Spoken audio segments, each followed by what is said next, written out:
What's going on, everyone? Welcome to Season Gaming Bitcast episode 329. I'm your host, Ainsley Bowden, and in comparison to last week, we have a packed house today. So I am here with my good friend, my co-host himself, the lawman, as he's known around the community, Mr. Hoeg Law. How we doing, my friend? I don't know that anybody knows me as that except you, Ains, but I appreciate the introduction. And I don't even know how to start this show because I was watching backstage and not a single one of our guests today slapped themselves in the face during the intro video. I know. They're amateurs, man. I don't know what's going on over here. Who brought these guys? So we have a special show for you today. We have 3 of our Season Gaming leads over here with us. So I'll just go left to right here. We have... for whatever reason, a Canadian who also happens to be a Jets fan. You make sense of it as you will. Mr. Game Positive, Eric himself. How we doing, my friend? You're supposed to call me a champion. We're Canadians are champions. 4 Nation face-off champions. This is true. And also a Jets fan. How's it going, everybody? Thank you for tuning in. Eric is one of our long-time contributors over at SG. He's also probably my closest competitive FPS gamer in the SG wheelhouse. I would say that's the 2 of us that kind of locked that down. So we're actually going to talk a little bit about Splitgate 2 today. We can finally talk about it. So, but before we do that, we have the man you know as Elu Spook. His real name, which I think 3 people in the universe actually call him by, is Patrick. He is our lead editor over at Season Gaming, and anything you read over there is written well, primarily because he does an awful lot of editing for us. So he is also our Monster Hunter veteran, the guy who tries to get us into Monster Hunter for years, and we've all just kind of ignored him. But he is here. He's ready to chat with us. How we doing, my friend? Doing all right. I've taken a lot of abuse trying to champion that Monster Hunter, greatness, but it's great. Yeah, my name is Patrick, whatever. I really don't care about my name these days. But nice to see you all. I hope everyone's having a fantastic Sunday. Excellent. And you know him from our chat. You know him from the X Button podcast. He also does a ridiculous amount of reviews for us as our resident no-lifer. That is our man, Alejandro Segovia. You know him as Alex. How we doing, my friend? I'm doing good. Good morning, everyone. It's an honor being here after being a longtime viewer, then turning into reviewer and constant super chatter. I've had you and Hoeg in my podcast. I basically have had everyone here except Elu here in my podcast. So it's an honor being here in this lovely Sunday morning. So yeah, already getting picked on you. Look at this, just excluded right out of the gate. Yeah. I have given open invitations to everyone. I'm just waiting for anyone to just I throw the fishing line, waiting for the hook. So. Fair enough. Well, we the reason we have a big cast today is we've got quite a few things to talk about, including probably I wouldn't even say probably, what is the biggest release of the year to date in Monster Hunter Wilds. So Alex reviewed that for us. Elu's been playing it as well. Hoeg, Eric, and I are getting into it. Eric and I for the first time. And so we've got a lot of people to talk about Monster Hunter today. We're going to have a short preview of Splitgate 2 that Eric and I can speak to. We have a review of 2 Point Museum, from our contributor Ray. But also, I hear that Mrs. Hoeg and the Hoeg House, the Law House as it's known, is are big fans of the 2 Point series and 2 Point Museum. So we've also, of course, got to talk about the fallout of WB Games and that debacle over there. We've got Xbox's podcast and Craig Duncan talking about some of their games. So we've got a lot to talk about today, boys. But as always, before we get there, we've got to shout out a few of our community members. So, oh my God, Hoeg, are you doing Super Chats again today? I can read, sure. All right, because Googleman is here kicking us off out of the gate, and I'm going to have to fix this setting so that you don't disappear. Oh, it's okay. I like that. Who knows what's being said here? Googleman81 says, quite like the Nemesis system, talking about the Warner Brothers monolith system for the Mordor and War games, even though I only played Shadow of Mordor for 26 hours and don't feel like I missed much systemic depth. It's got to be only gaming as a medium that we can say I only spent more than a day doing something and maybe didn't get fully into it. And we've got one of those games that we're going to talk about today in Monster Hunter, certainly. Then he says, Orkla Smash. I don't recognize the reference, but I rarely do with Googleman. So thank you for the super chat, Googleman. We really appreciate it. I don't recognize it either. I think that's a Shadow of Mordor X square move, that smashes it. So, man, if you can remember the move names, Alex, you got a number of steps in front of me. I was just recently playing it, to be fair. Googleman, thank you as always, my friend. Hope you're doing well. Yeah, 26 hours. Yeah, you barely started. Come on. Shout out to the legendary Vintage Willow, as always, kicking off our show ahead of the show with 5 season gaming membership. She also super chatted post show last week with a $10 gift. She said she had to watch it on replay. She wasn't available when live. So thank you, as always, Legend. I'm just going to call you Legend from now on. That's easier. Vintage is what I meant to say. Thank you, Vintage. Rick Davis, member for 21 months. Says, good to see Alex on the panel today. We can finally have a reasonable Rebirth take on the show now. I take offense, Rick. We're not letting Alex talk about Rebirth. That's actually banned from the notes over here. That would be 3 extra hours of show you would get. As a quick plug, you can hear me and Hoek go back and forth on Rebirth from an episode he recorded on my show back in November. Yep. We definitely talked about Final Fantasy. It's one of our favorite topics. Occasionally I just get a direct message from Alex saying, hey, have you thought about Final Fantasy today? And we talk about Final Fantasy. I'm going to start doing that to Eric with Halo. I think that's, Let's do it.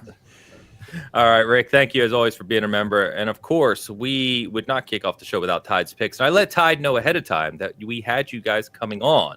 And so we have a fully featured Tide pick this morning with all of us. Oh, against Shadow Beasties. Yeah, so Hoeg, I like that you're so busy trying to look good that you're not even worried about the thing about to bite you in the back. I'm just that photogenic. I don't know what to tell you. Eric is not threatened at all, apparently. He's just lounging chilling. on the couch. Yeah, he's This just is a hanging standard day in Canada, you know. Not worried. out. Yeah, Yeah, the I'm ready monsters to go up to there war. look mean, but they're just cooking some food. They're having fun. Elu does not look like Elu, but, we'll go with it. That was my Navy days. Yeah. I had a lot of monsters to tend with back then. Alex, you look like you're kind of like full anime. Yeah. They kind of gave you the big eye, big head treatment. I like it. It's good Even has stuff. the glasses. Yep. So good stuff, Tide. Thank you as always for the legendary picks. Excuse me. So, all right, let's go ahead and get into it, gents. So we might as well kick off with Monster Hunter. It seems it's going to be a big game topic for us today. So let's go ahead and kick off with it. You know what? I'm going to start with Hoeg, of all people, All right. on the Monster Hunter topic. Just because we were talking before the show, I talked to you yesterday about this, Hoeg, and I think you said that, you do play Monster Hunter, but you're certainly not one of those diehards that we have next to us here today. So how are you feeling about Wild so far? How much time do you have in it, and are you kind of vibing with it, or is it still kind of in that same kind of category for you? Yeah, I would say I have about a dozen hours, would be my guess. So early days in Monster Hunter land. And I would describe my history with the series as kind of a lapsed sports fan, like the Madden games or anything else. I pop in when I think there's something interesting to experience in the series, but they have so many releases over so many years that I don't play everything religiously. The last Monster Hunter I really got into significantly was Rise. Before that, World. So I pop in when I think there's something interesting to experience. I was excited about this game. I really like World as an entry point. I remember being basically in awe of that as a concept and having it realized in a full AAA space. Playing this game, I feel almost the exact opposite. I was in a bad mood when I started playing it, which is always a bad thing when you're trying to evaluate media and culture and everything else. And so I think that probably played into it a little bit. But even following on the next couple of days, I've bounced off this pretty hard. And I think part of that is aesthetics. I really dislike the aesthetics of this game. Not technically. I think technically it's fine. But the kind of over-resolution, high texture, slamming together of all of these AAA assets feels to me like the 360 days of Capcom. I was trying to articulate this when I was thinking about what I was reacting so negatively to. And it feels to me like the Lost Planet era of Capcom. This kind of, we don't quite know how anime should look in full resolution in 3D. And so we're going to throw it all at the wall and hope that you like it. Like, technically it's fine, but every moment that I'm playing Wilds, I think it's rather ugly to experience. And so it's not giving me that wonder and awe that I really liked from World. And that's preventing me from really getting into it. The other thing preventing me from really getting into it is I remember, and people can correct me that have more experience with this series, I remember this process being more complicated in terms of targeting different areas of a monster, getting what you want off the monster. The kind of open wound, close wound, random slot machine mechanic of this game takes away some of the complexity for me. Maybe that's not right. Maybe I'm remembering this series wrongly. But I feel like if I don't like how it's visually being presented, and I don't like the story that it's telling, because Capcom in this type of game is bad at telling stories, so I really don't like Wilds as a story generator, then it has to be based on the technicalities of fighting a monster, and I found it to be essentially too simplistic right now. And that's where I stand right this second. I'm going to continue to engage with this game. Obviously, it's got millions of people playing it on Steam. It's the most popular game release of the year so far, so I'm going to continue to engage with it, but it has really bounced off it for me right this second. I am not vibing with the game at all, and I found myself going back to pirating Hawaii with my Yakuza friends much more often than wanting to pop into Monster Hunter. All right. Wow. All right. I think you hurt Elu a little bit. His health is down. He's It going to cook a doesn't meal hurt on the me. side real quick. I am sorry about that. I am trying to engage No, with this game. I appreciate the honesty, but I was thinking we have you and your takes, and then we have Don giving his takes, and he had the crown for a little bit of bad takes. He had that thing secured, and I'm like, there's no way Hoeg is going to take that thing back, but you come in here and you're like, hold my beer. I've got Off the this top taken rope. care of. All I can offer is my honesty. That's really all I have to I give. appreciate that. The aesthetics are so good. I love them. Now, I get that Well, that's kind of a subjective, thing. right? Exactly. That is a very subjective thing, and I understand that part. It is more simplistic because it's trying to bring more onboarding on. So I do understand that part. But you mentioned the Lost Planet thing, and that's where the roots of Monster Hunter are from. You know, like Lost Planet was when they were trying to. Well, that's when they were. If you play Lost Planet, I'm thinking about it right now, right? You go back and you're like, oh, that's basically Monster Hunter, like in space, or like what was the thing? Like John Carpenter's The Thing. It feels like that because you're all frost over, but there's all these monsters everywhere. So it has a lot to owe from Lost Planet, and I think that's really cool to see those roots. But anyway, I appreciate your take, but there's a reason so many people are playing this game, and I find that very interesting that you mentioned the aesthetics. Again, that's so subjective, but I love how. I just really don't like how it looks, but that's okay. I accept that that's me. Yeah, that's fine. Okay, we'll leave it there. So, quick question: does the game still look drab to you? Like drab is like very like a washed out color, like in what you played. I think that the overall environment is set up to be fairly monochromatic, at least at the start. But I don't think that the graphics that I'm experiencing, I'm playing it on the PlayStation 5 Pro, so for reference, are specifically drab. There's not like a washout or an HDR issue that I see with some other games, but it definitely doesn't look as clean, as good as some of the other games that I've played on my Pro. It's not as aesthetically pleasing as something like Kingdom Come to me. I get that. It's a different kind of aesthetic. It's not going to be that. It's not a graphical powerhouse. That is for sure. Monster Hunter was never a graphical powerhouse. It's all about the gameplay over the graphics. I do understand that. But even aesthetically, again, it's subjective, but I think they did such a good job on that. But one real quick note, because I don't really have a hard opinion here either way, but there is a setting. One thing I noticed, I think to Alex's point, to me, playing on the OLED and coming off of Kingdom Come Deliverance 2, which is a beautiful game, this did look washed out. And so I actually used the setting in the settings where you can increase the, what do you call it? Saturation. Thank you. I actually feel this is one of those games where if you up the saturation, it actually looks quite a bit better color-wise than standard. And I kind of mentioned that because that's also part of the story. Something happens later on with a monster. I'm not going to say who it is. That when you slay that monster, suddenly the world is more colorful. Like suddenly, like this place that you're looking, then out of a sudden now, like that initial area that looked very grayish, now suddenly it's popping with color, and that's also joined with the rest of the aesthetic. I also would say I don't think it's a graphical powerhouse, but I also feel like as part of like what they're doing with this narrative, that they're kind of like funneling you through it. It doesn't make a good first impression visually with that kind of like washed out look, because you're thinking, is my TV wrong? Like did my color settings like raise it for some reason?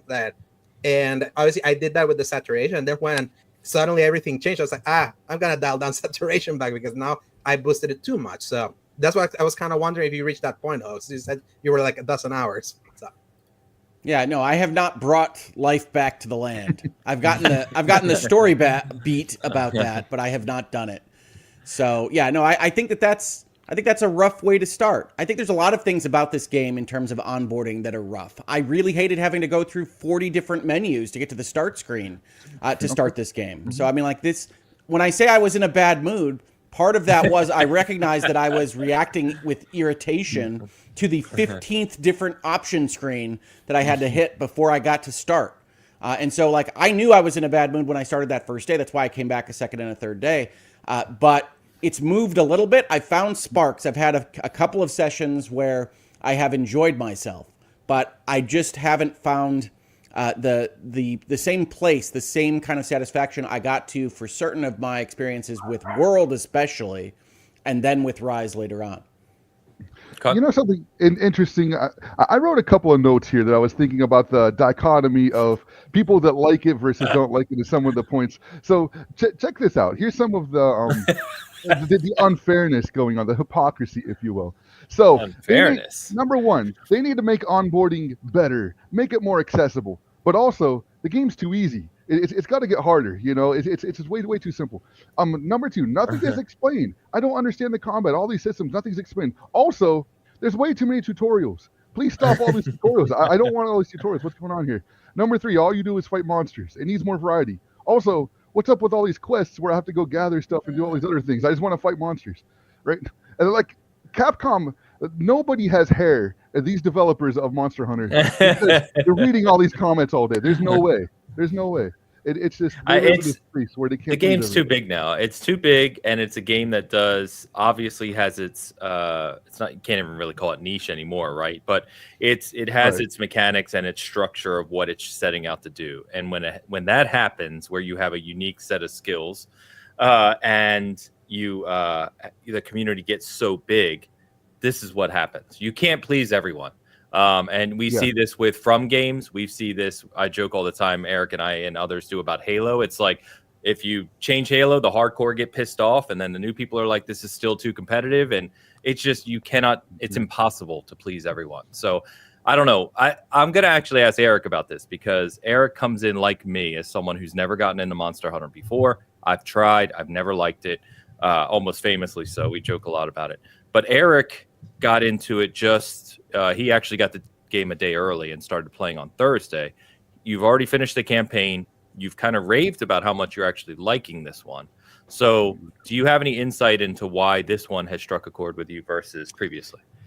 Yeah, so unfortunately I didn't take any notes like Elu, so I'm just going to go off the cuff here. All right. First of all, like the only reason I even have the game, because like budgetarily it had to pick between this and Kingdom Come. And you chose poorly.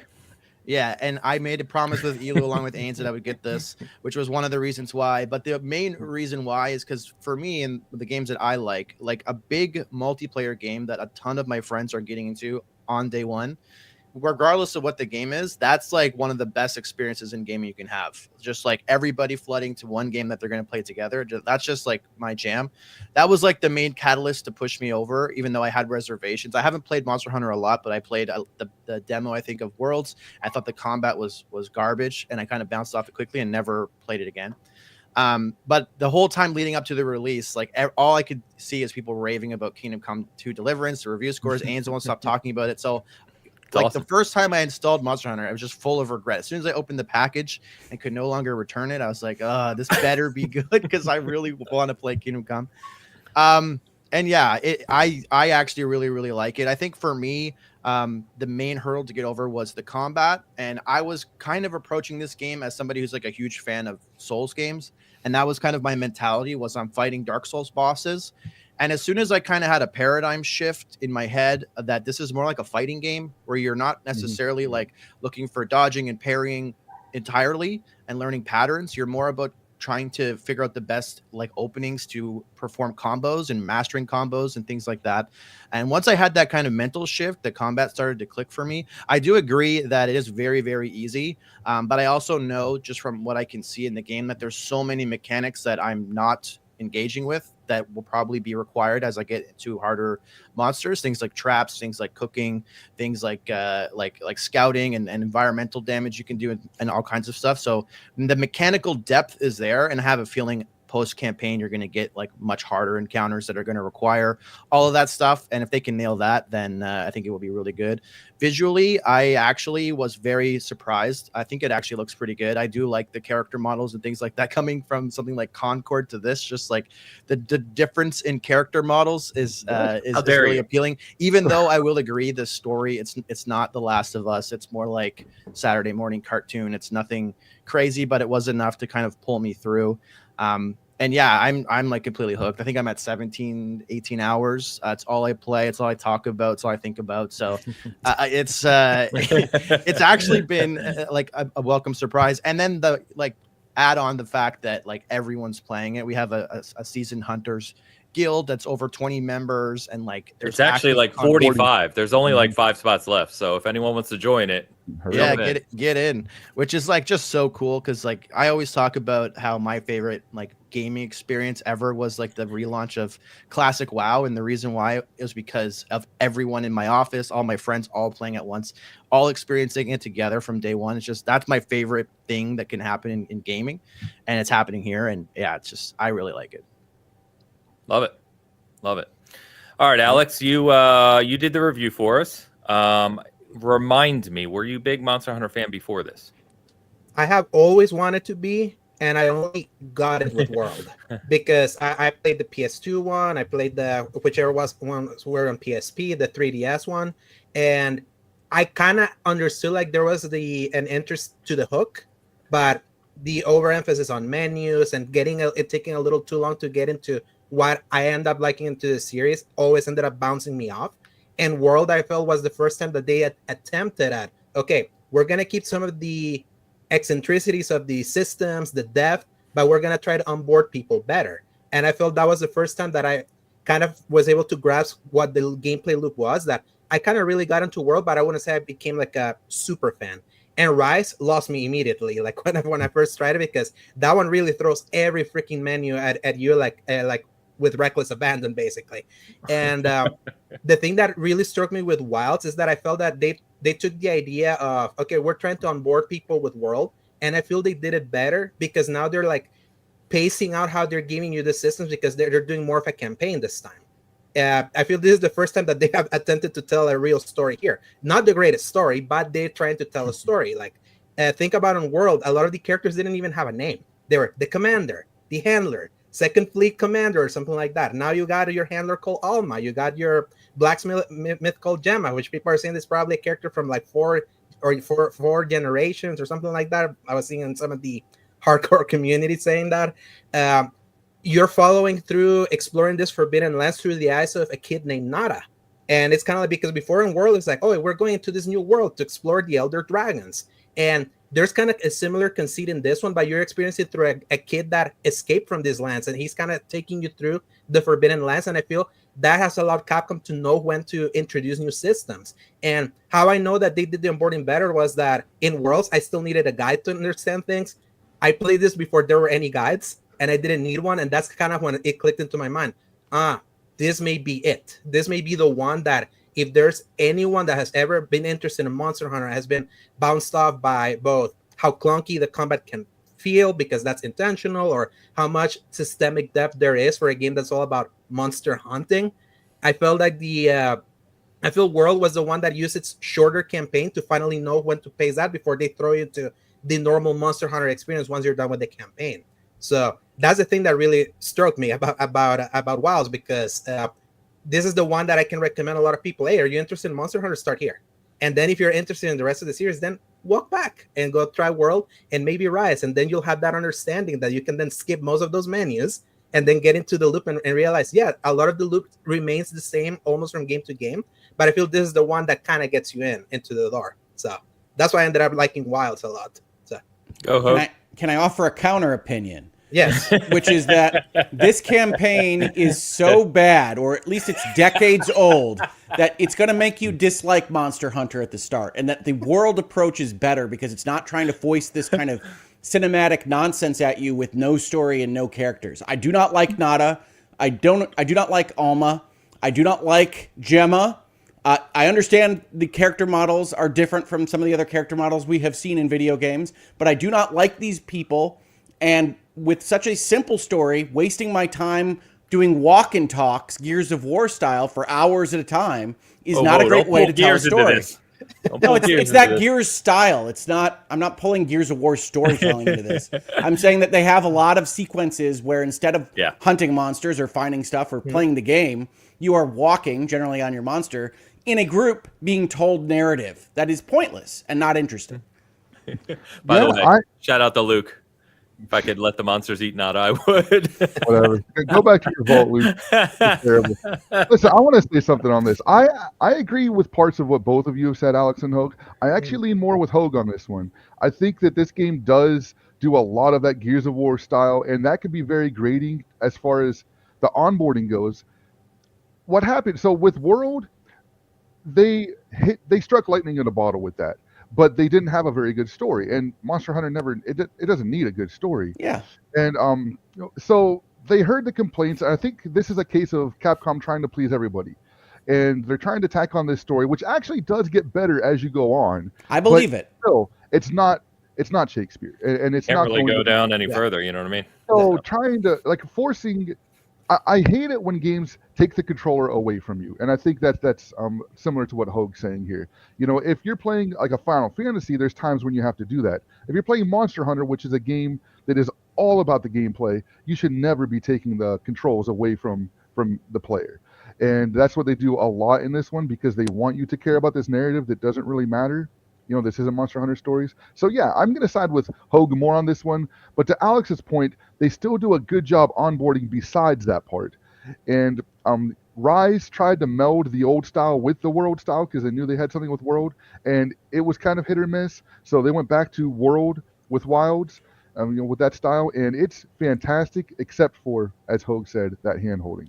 Yeah, and I'm not holding it against the game that much. In all honesty, I use the harsh language about the story being terrible. I think it is terrible. I also view it as a one-off, right? My time with Monster Hunter, if I survive this process, is not going to be going through that campaign over and over again. I'm going to get out into the wilds, and I'm going to play Monster Hunter and forget I ever saw Nada or anything else in this story. So that's fine with me.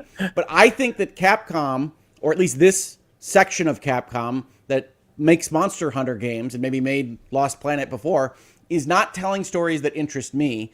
And what I would prefer is for bad stories to be as minimal as possible. If you put it front and center and you make me go through it, I'm going to feel a little irritated about that process. Yeah. Sorry, I was typing a response here. Just read through some of the comments. So, yeah, a couple people have said that, they dropped pretty quickly off of World, but they're sticking longer with this one, which is good. A lot of people agreeing about, the story and other things. Ade says, World's left such a sour taste in my mouth. Not sure I can play another Monster Hunter game. Try this one. That's where I've been. Yeah, that's where I've been, Ade, over these years. So I would say, now I think part of why I'm enjoying it is, again, I think Eric and I are pretty similar in this vein, just in our gaming personalities, is that I'm doing this because I made a promise to Pat here. But I think the enjoyment of being part of that launch, the community, the people talking about it, our clan or guild, I've played with Pat the other day, and I think we're going to be playing a little later today in a group like that. That to me helps, because there are annoyances I still have with this game. I still feel it's a little weird and clunky at times. I think one of the things I was telling Pat the other day that annoys me is, you call it Monster Hunter Wilds, you give me this big play space and there's monsters just roaming around. Let me go do what I want to do. I hate being forced to go through this, to Hoeg's point, talky-walkie campaign. I've skipped most of the cutscenes. I'm not invested. I just don't care. So let me just go play if I want to. If I told these guys, and correct me where I'm wrong here, Pat, because you know far better than I do, there's a hunter rank. And generally speaking, the game wants you to get to a certain hunter rank to fight certain monsters, and it introduces them to you on a cadence over the course of the campaign. So now my thinking is, you're not going to let me just go and explore the whole world and fight. And if I fight a monster I can't beat, I'll die. I would have learned my lesson and not fought him, But I don't like that I have to get through this gatekeeping to play the whole game. Just let me play the whole game. Yeah, so this is a that's new probably my process that they are implementing, I think. And yes, ultimately, as soon as I realized how much I was disliking the cutscenes and the forward progression, as soon as they gave me the ability to go fight a monster frog 100 times, that's what I did.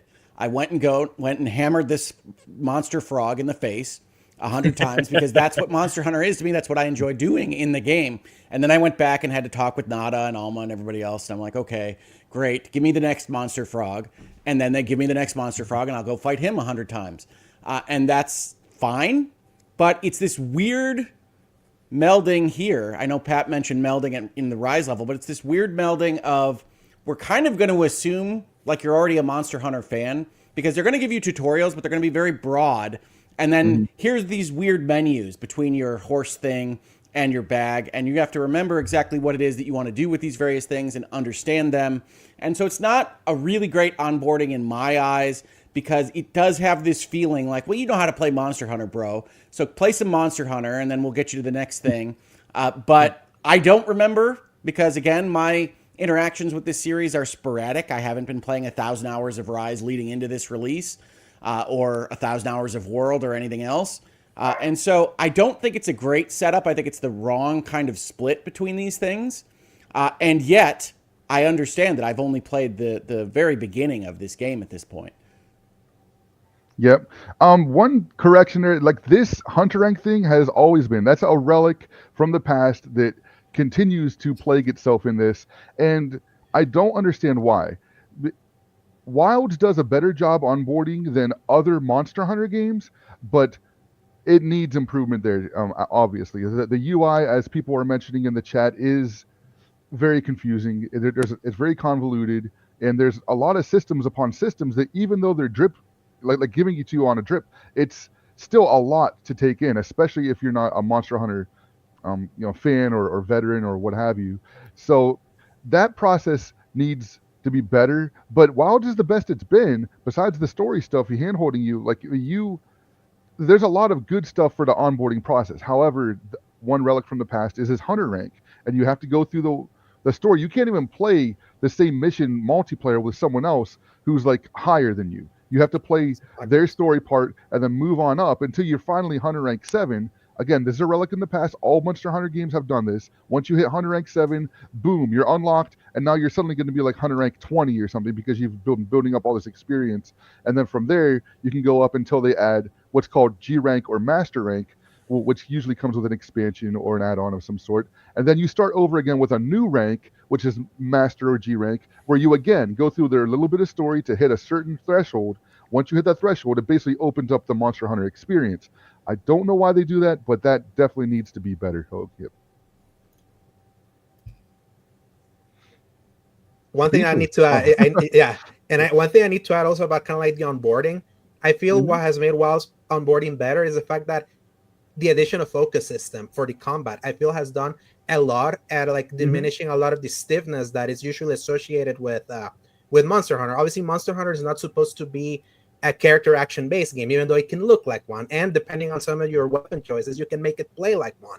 But I remember one of my frustrations, even with the last 2 entries, was that sometimes you would start swinging your weapons, but because there's no true lock on other than when you press the left bumper to quickly like stare where the monster is, you will always have like that situation where you were probably like swinging your sword at thin air while your monster is kind of dancing on top of you, and that could create like some frustrations in specific ways.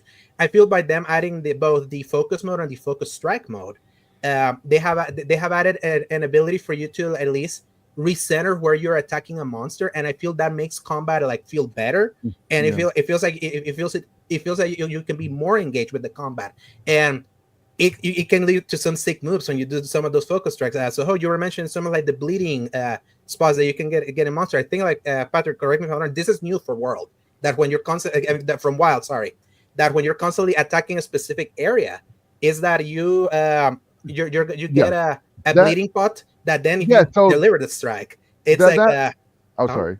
I just want to quickly say, Hoeg mentioned earlier that he thought that was one of the things that was RNG. always a thing. But yeah, that's brand new for wilds, and that's also one of the onboarding things that I think makes it better. There's certain weapons, like for instance the charge blade, where it's really hard to land your really powerful blow, and then if you miss it, then you really wasted all this time. But now with the focus, you can actually focus right on the camera and do that. So it is a better thing. The other Monster Hunter games did have where you could weaken a part of the monster, and then they would take more damage in that area. But this one goes in a different, well, not different direction, but it kind of goes even deeper with that, with these wounds where you can now topple the monster by taking care of those.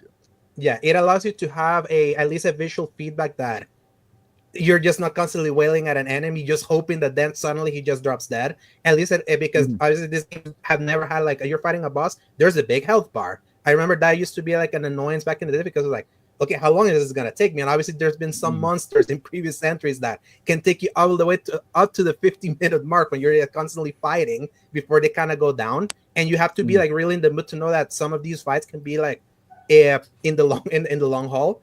But I feel like with these smart additions to the combat, I feel it has opened the variety to me, because now I'm like, okay, I'm gonna try some of the heavier weapons. I never liked just in greatsword. In my second playthrough, now I'm using it, and what it does with the focus strikes, where you're just like completely stabbing that sucker in and like slashing it through a whole monster, feels so satisfying, especially when it's mixed with you breaking a part of a monster. And even other like quicker weapons like the dual blades. I love that when you're doing the focus strike, then you use your grappling hook and this starts slashing around the whole monster and you're flying around it. Like, it's just so visually cool. There's a lot of coolness to that I feel makes it more appealing. On top of that, the things that they've sanded off the edges of some of the onboarding that they've done with the systems, which kind of, like I said, that I like personally, that all that depth that used to be so front loaded has been like doled in the 10 to 15 hours to play the campaign. And between there, like either you find the characters charming, or before that, at least it takes you to some really cool cutscenes of seeing like how they introduce these monsters to you. And there's some like really sick like monster introductions. Like Eric can like back me up here, especially with like the later one. It's like so like the spectacle of like the grandiosity of how they use display spaces with some of these monsters. I feel like that can make it really appealing, even if the story is just you're following this kid around to find what he lost. Basically, that's all I'll say. But again, it's the story. I feel it was like a means to an end to try to better onboard people with system depth before they throw you into the Monster Hunter experience in the post game. So sorry about that all. Lovely internet here. So I thought I was out, like we lost complete internet. And I was like, oh, this is fantastic. Yeah, when we have a big show. So I don't know exactly what I missed. What I was going to say, I caught up on Alex there, and I was just going to say the focus strikes, I'm using the bow right now anyway, and you focus on one of those tears in the monster, and then, you do this kind of supercharged shot, and it breaks apart, and it makes this unique sound, and you see what thing you got from the monster. That little combo is very satisfying. I think it's that loop is very fun. It actually reminds me, and I'm gonna do this, so bear with me. It reminds me of the shoot combo explosion loot that you used to do in Anthem. That was one of the best parts of Anthem, was that, despite all its other faults, obviously. But in Anthem, you could do that where when you comboed your certain skills together, or symmetries, or they were called something, I forget, but it would make this like ding sound and it would explode and you would get like the critical hit. It was just fantastic. But I'm liking that loop in Monster Hunter quite a bit. Well, and something that I forgot to mention about the combat, because I saw Rick Davis mention it in the chat. This is the first Monster Hunter where you can carry two weapons at the same time, because now you got your secret mount that obviously it's building from the Palamute, which was kind of like your wolf companion of in Rise. In this one, like if you mount your secret, you can have like an alternate weapon. If for some reason you get bored of just using your first weapon, or you can start like synergizing how you're gonna approach like a monster. I know like with some of the people I was playing pre-release, one thing they were using is like a combo of using the sword and shield to just move around and slide and slash everything, then jump to the secret, switch to the bow, and then use its focus strike to just hit all the bleed spots at the same time, and then switch back to the sword and shield and keep on slashing. And I feel you can start like mixing and matching that, because before you had to commit. It'd be like, okay, if you're out, you said you're gonna do longsword, you gotta commit to the longsword. You said you were gonna do bow, you gotta commit to the bow. And it's just this tiny little additions that I feel like does a lot at making it more fun. So cool. I like the two weapons. Shout out to my man Slow Mo Backslap said in Anthem it was called Prime and Detonate. Exactly. See, Nice. even better than Monster Hunter, like I said. Pat, so this is your game. You've been waiting for this one, Monster Hunter. I is your made this jam. game. Yeah, this is yours. You created this monstrosity. So, you've been waiting for this. This is a huge game. There's a gigantic community, probably going to be an even bigger community after this release, right? Monster Hunter just seems to continue to gain steam and get bigger and bigger. You now have put a ton of hours into this one. Your most anticipated game by a country mile. Yes. How are you feeling about it? So that's interesting because with a new Monster Hunter game, here's what always happens. Everybody, all the people in the community, the veterans, the fans, they will say the game's too easy. And they're always right. It's always correct. The game is too easy because every game, one, streamlines some of the systems, two, makes the game over again. It's the beginning of the game. So we're all used to fighting these like insanely tough master rank, G rank monsters from the other games that we've been playing. And now we're fighting like the Glass Joes and the Piston Hondas of Monster Hunter. And we're like, this is too easy. And it's like, of course it is. You're starting the game over again. Like that hard stuff will come in time, right? That's what happens. So with that said, I just wanted to mention that part out for the people saying it's too easy. But it is easy, and I understand that part. However, it's a lot of fun. Alex mentioned the focus strikes, and that added so much to the game as far as different play styles that you can now do. And there's a lot to like about the game. Besides the story, again, agreeing with Hoeg, holding your hand, getting through. I wish they would kind of just get rid of that. It's weird that Monster Hunter has story getting it its own way when story has never been the thing that people want from a Monster Hunter game. Yet, I don't know. Anyway, besides that, I've been having a blast. This is a lot of fun. I keep thinking of, I know as a veteran, I know how the game's going to open up. I know how the build options are going to go later on in the game. So I'm really excited to get there. I haven't beaten the game yet. I've been kind of hanging with friends and smashing all these other Glass Joe monsters together, and it's been great fun. But I'm Hunter rank 6, which means I have one more to go, and then that'll be the end of the game, and then it will open up. So I know what's coming ahead, and I'm really excited about all of that. It's a blast. I'm having a fun time. I don't know why so many actually I do know why, but there's a lot of people kind of review bombing it, especially the veterans saying it's too easy or this or that. That always happens, but it's a lot of fun. So just a long-wind an answer for you here. I'm having a blast. I'm really excited for the game still. Cool. Yeah, it's just the beginning, right? I think that's what you need to remind everyone. That's exactly it. Yeah. And some of those monster designs deserve to be seen. They're really cool. The design, the cutscenes are epic. The designs are fantastic. Absolutely. Good job. The introduction cutscenes of the monsters remind me of From games with like a boss. They kind of come out in that same vein, which is really cool. Yeah, you know where to get that from. I really like, I know it's very early in the game, but my favorite is that spider thing. I love that den. I love the look of it. I love how it kind of like creeps around. That stuff's really cool. So, and I want to add, this is a great PlayStation Portal game too. Like if you like Monster Hunter is like it got big because of its portable nature. And I just recently got a Portal, and I have been like playing it. I've been like just multitasking. And if you just kind of want to grind out and like go back to monsters and finish them off, like it's got a grand specific part for gear and all of that. Like it just works perfectly. Like for a Portal, it's been like really fun playing it that way. It was kind of built for that, as you say, right? It was built for the short-term DS experience or PSP or what have you. And you can still feel that even on the consoles to some extent. Oh, yeah. I laughed when he brought up the Portal because our private chat for the SG group has basically become a Portal and Monster Hunter chat. Portal has dominated, for whatever reason, dominated the chat in the past couple of weeks with like 3 of the SG people buying Portals. Yeah, those 3 convinced me to buy mine. I'll say it. And now you got me thinking about it, and I have 0 reason to get one. So it's a great device. Yeah. Hoeg, I don't think the other guys, correct me if I'm wrong, and I haven't played 2 Point Museum. But I want to touch on 2 Point Museum because, obviously we're going kind of gigantic major game to a much smaller game. But hey, hang on. This is a Sega release, man. This is top of the line. I don't know what you're talking about. Who doesn't want to run a cartoon museum? Fair. Fair point. Yeah, but I know 2 Point does, all jokes aside, 2 Point does have its community, right? These games are popular for a reason. They're actually rated very high. This one came out of the gate with a very high critical rating. Ray, who reviewed it for us, Ray likes to kind of stay behind the scenes, but he gave it a 9. He said this game is incredibly addicting, and you want to just keep going back to it and doing new things and trying new things. So you said you and Mrs. Hoeg, Mrs. or Law Woman, whatever she officially Co-counsel is usually what we Co-counsel. call her on the channel. Co-counsel, yeah, but we got to get Law in there somehow. But The anyway, whole consortium. you really love these games. So how's this one shaping up? Yeah, so 1, this is a great game.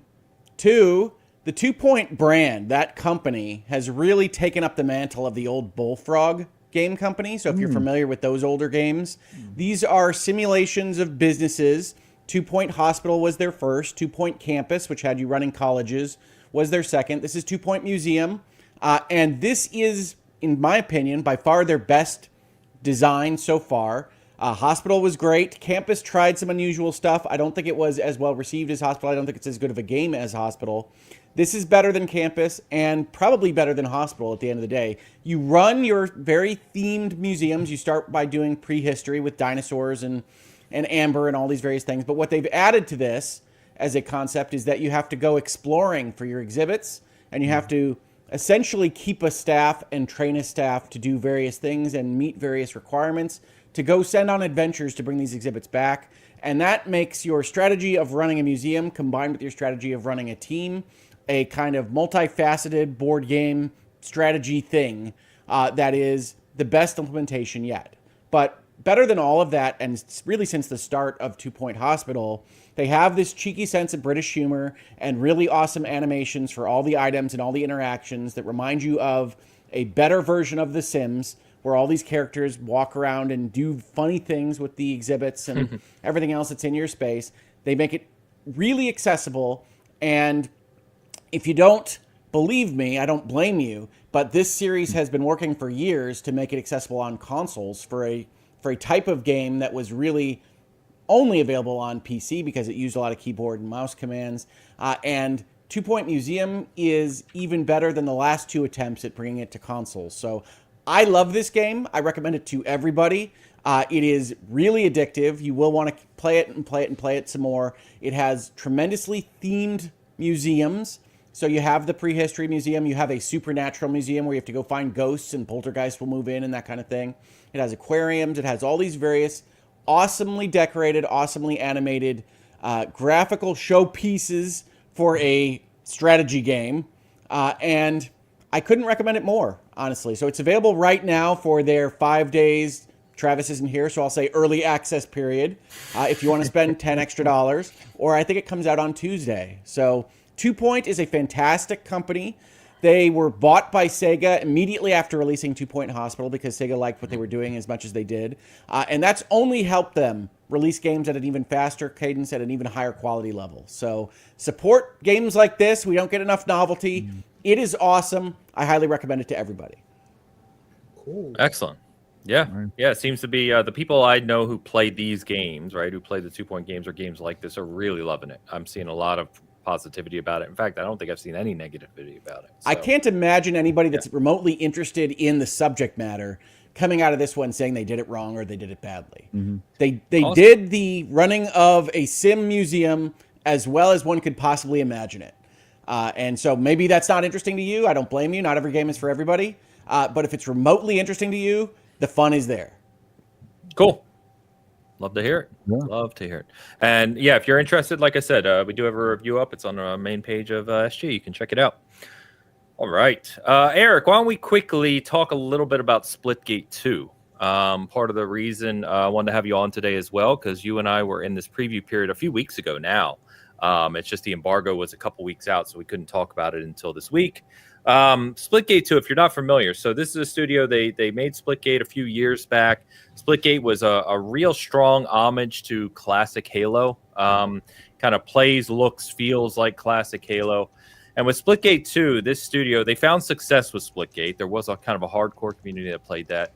And they're really investing heavily into Splitgate 2. We learned in our preview that there's over 100 people at this dev studio now. Every one of them is working on Splitgate 2, dedicated.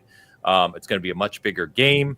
And in our preview period, they introduced some new modes. Like they have a multi-team mode, so like 3 teams of 8, if I recall correctly. They have kind of a big team mode, much larger scale with big maps. Actually, Eric, remind me, was it a 12v12v12? There was one mode that was 3 teams. I can't remember if it was 8 or 12. The 3-team one, I think, was 3v3, v3v3, so 12. I didn't play like the big team. I only played that's actually the only setup I played was the multi-team, 4 teams of 3. I'm pretty sure. Okay. Yeah, I'm having trouble remembering off the top of my head. My mind's infected by Monster Hunter. This is the problem with Monster Hunter.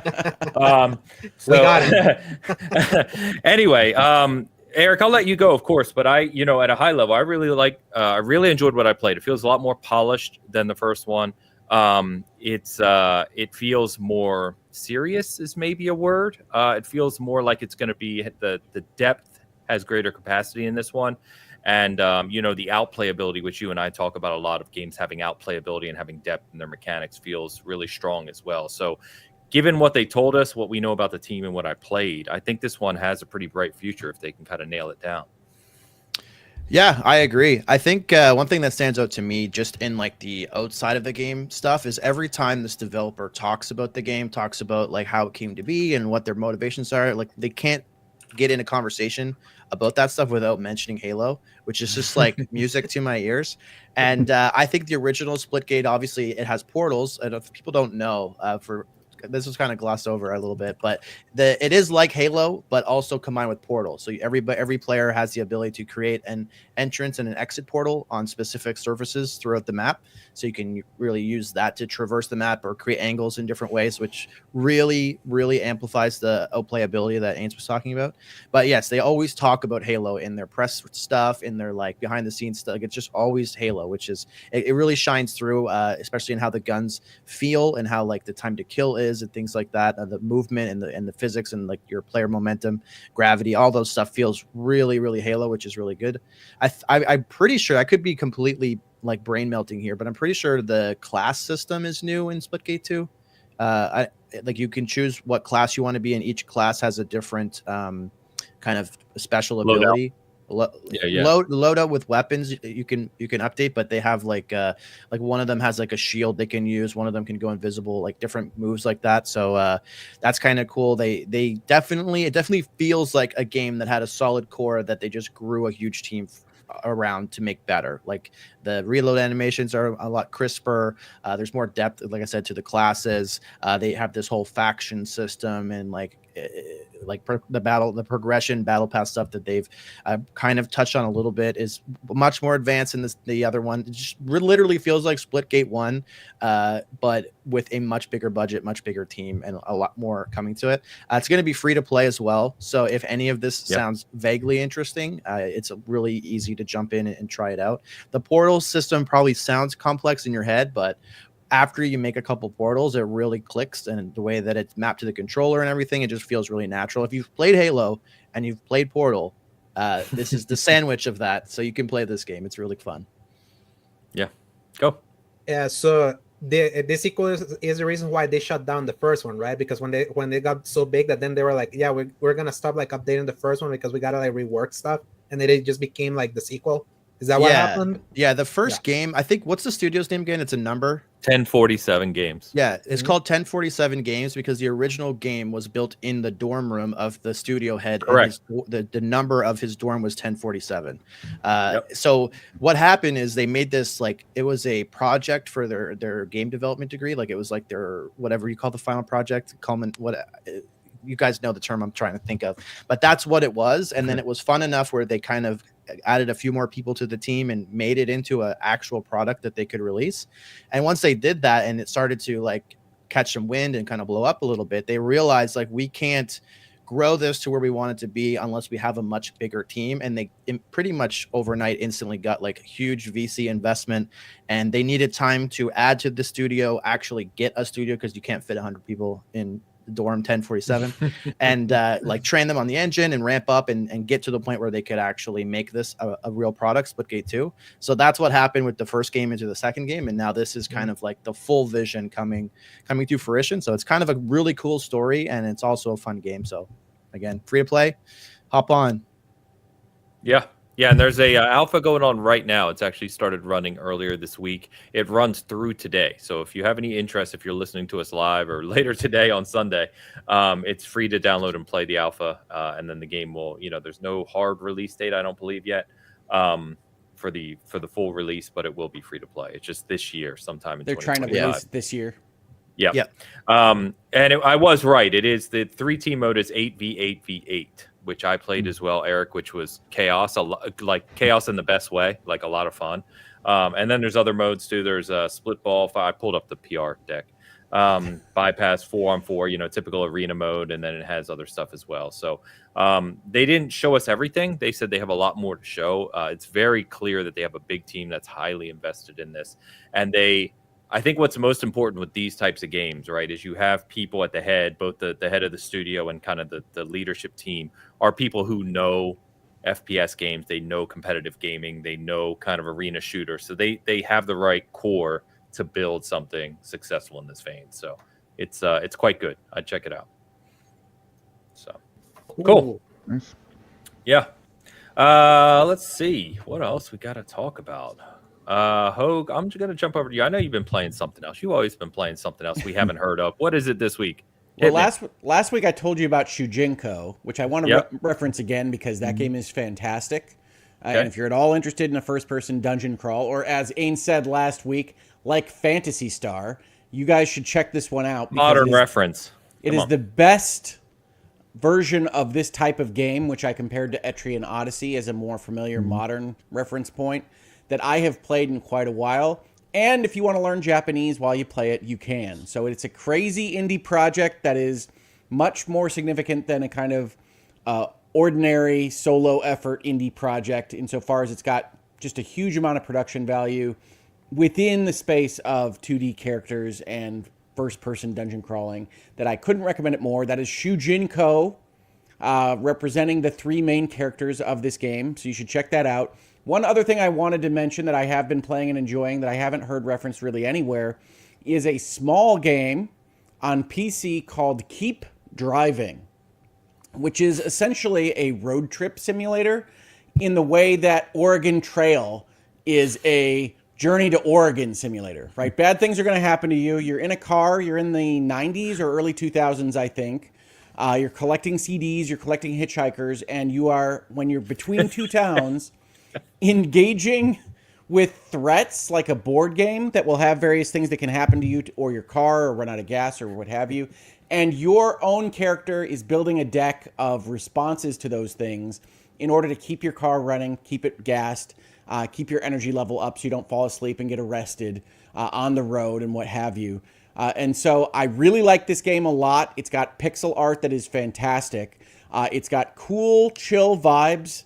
And since I know vibes are a very popular thing to discuss here on the Bitcast, I wanted to reference that for Ains.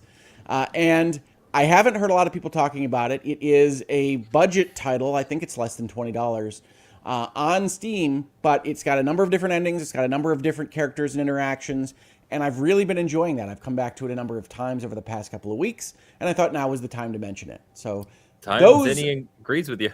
Oh, thank you. I have a Hoax Notes.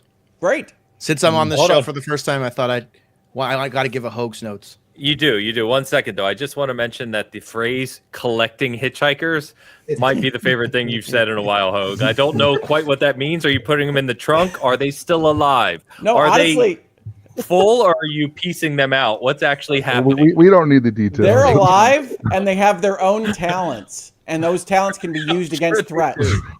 Oh no! This gets worse and worse. I want to know who are the really rare hitchhikers for the collectors out there. Which are the rare ones that you're shiny? How many packs of hitchhikers do you have to open to get the rare ones? I am not proceeding down this road, but it is an enjoyable aspect of the game, and so I highly recommend it. Keep driving, check it out, folks that are interested in collecting hitchhikers.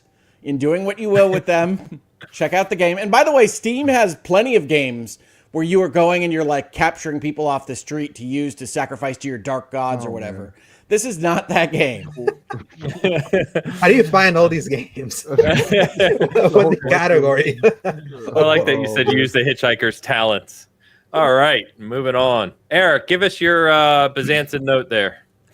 Okay, I'll coin that. Yeah, so I think maybe Hoeg found some of these on Steam Next Fest. I'm not sure, but Steam Next Fest is going on right now, which is basically they just like puke a bunch of access to a lot of upcoming games, small, big, and small.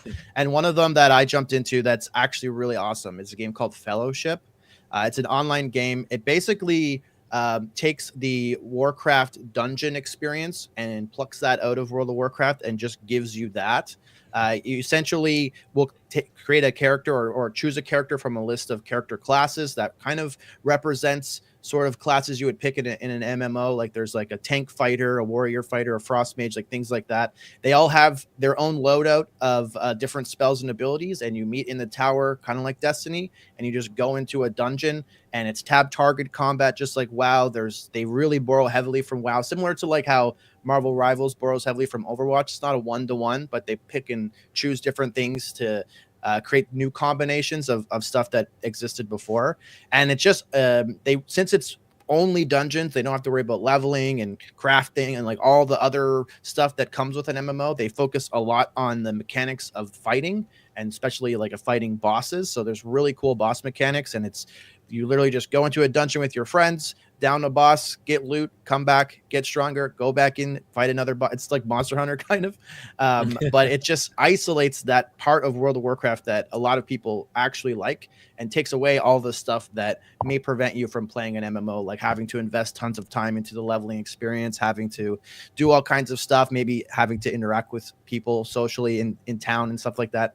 A lot of that fluff is gone, and you just focus on the dungeon. I think it actually has some really good potential. I think it's going to be free to play when it comes out, or at least a lower priced game, and hopefully can find an audience, because the core base of it, even though they lift a lot clearly from World of Warcraft, it's very fun. It's on Next Fest right now, free demo. It's called Fellowship. Looks like there's around 10,000 people concurrent on Steam last time I checked, so it's relatively populated, and it's doing pretty well. I think it's at the very top of the Next Fest kind of page, so it's getting a lot of exposure, which is really good for the team. And yeah, wish them the best. That's cool. Sweet. Very cool.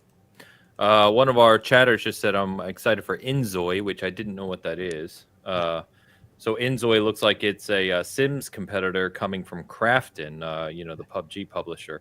That's coming out later this month. So there you go. I was just looking at the list, and I found out one that's called Dead Space Shot. That they describe it as uncover the secrets of an abandoned military space base and don't die. And it's supposed to be like a survival horror game in space. Flying a little too close to the sun with Dead Space Shot there, but nothing but brand new ideas. Yeah, it's good stuff. All right. Anyone else playing anything you want to discuss that we haven't talked about?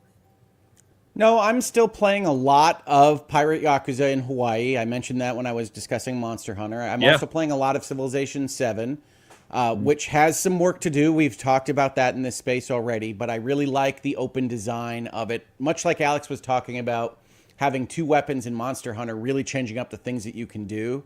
I don't love that they've lost the fantasy aspect in Civilization of leaders matching civilizations and having you do multiple civilizations, but having 3 civilizations per game and choosing a different leader for that, along with their meta progression model and mementos that they've added to the game, has widened the design space in Civilization land significantly. And I do think that it is the foundation for a good Civilization 7 ultimately. They have to fix up that user interface. They're already aware of that. They say they're going to patch that imminently. Who knows? But I really do enjoy that game a lot. And I recommend folks that have reacted to the early reviews, which are justified, to continue to have Civilization 7 on their radar, because I think there's a good foundation to that game. Coming around on it? Oh, I was already around on it the last time we talked about it. But yes, I think so. I think I communicated that to you. Honestly, I'm on enough shows and I have enough talks with my own self in my own head that I never know what I've communicated to people. But well, you talked about it very early on this one, and you had some positives, but you were, I think there was, I can't remember exactly, but you did have some detractors. So you sound more positive now than you did then. I think that's the design space is there. It's adding a lot of additional flexibility to playing that game. If they can fix up the user interface, there's a lot to build off of. Nice. And I think there's no reason to believe they can't fix the interface because it's stuff they've done before. Yeah. I heard from Dustin over at LSM that apparently they already started patching in some stuff for the UI than how it was at launch. I think so. It confirm? feels like you're having a bit of a brain damage moment when you go in and you're like, could I find this information before? And I didn't see that button. And they're just adding buttons in various places. I think that is happening. But I know that they have said that their 1.1 patch is going to be the big UI overhaul. And I do think this game came in hot. I do think this UI was not ready for prime time. Because there are aspects of it that are gorgeous and really functional, and there are aspects of it that look like it's from the early 2000s from a Civilization knockoff. And so I think it came in hot. I don't know exactly why that is. I suspect it has something to do with the release calendar for 2K. But I think this is a good game with interesting design ideas. Everybody that's played a Civilization before is going to have the same moment that I think we've already described with Monster Hunter, which is when things change, when you go back a step, when designs are wildly different.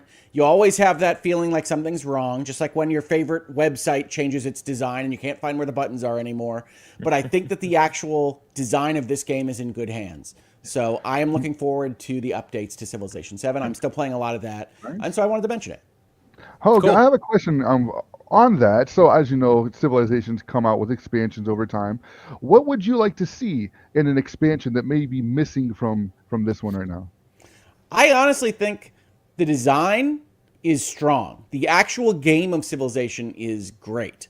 I think that they really just need to tighten up the rule set and explaining to you how it works as a player. So expansion-wise, I think they can go in any direction that they want.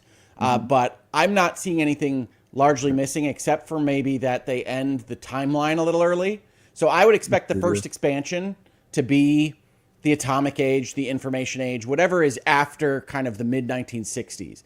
And I think that probably got cut off as part of the design and part of it coming in hot. I'm not excited to pay for what I would see as the end of the real game, but I think they should add that. I think maybe they should add the ability to kind of skip the ages and have it be the old-time Civilization. You could call it the vanilla expansion and be like cavemen to space rockets, whatever you want to call it. And those two things might work well. But I think the idea here behind the different ages and the different leaders and the different civilizations is a strong one. And just like Alex describing folks finding synergies between the sword and the bow, I think you can come up with really weird, oddball leader civilization combinations that create the game-breaking kind of cracks, the min-max build settings that you look for in like a Diablo game. And I think that's opened up in Civilization for the first time, and I'm going to enjoy looking for that. Features like collecting hitchhikers, for instance. Yes, well, we have no hitchhikers currently in the Civilization game, but you can have migrants and missionaries wander into your civilization that you can take over. You can collect them too, yeah. Yeah, it's the same.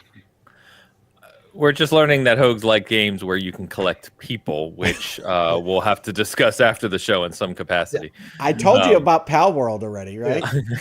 Yes. Speaking of collecting, you collect people in Pirate Yakuza too, right? You do. Pirate Yakuza is one of its main mechanics is to go and find people in Honolulu to add to your pirate crew and have them fight your battles for you.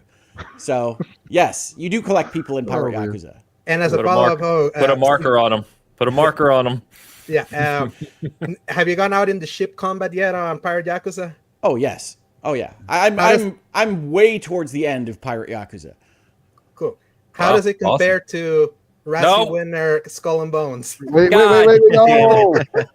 So I mentioned it last week, but it is not, as you would expect, it is not as significant as the Skull and Bones combat because that's all Skull and Bones does.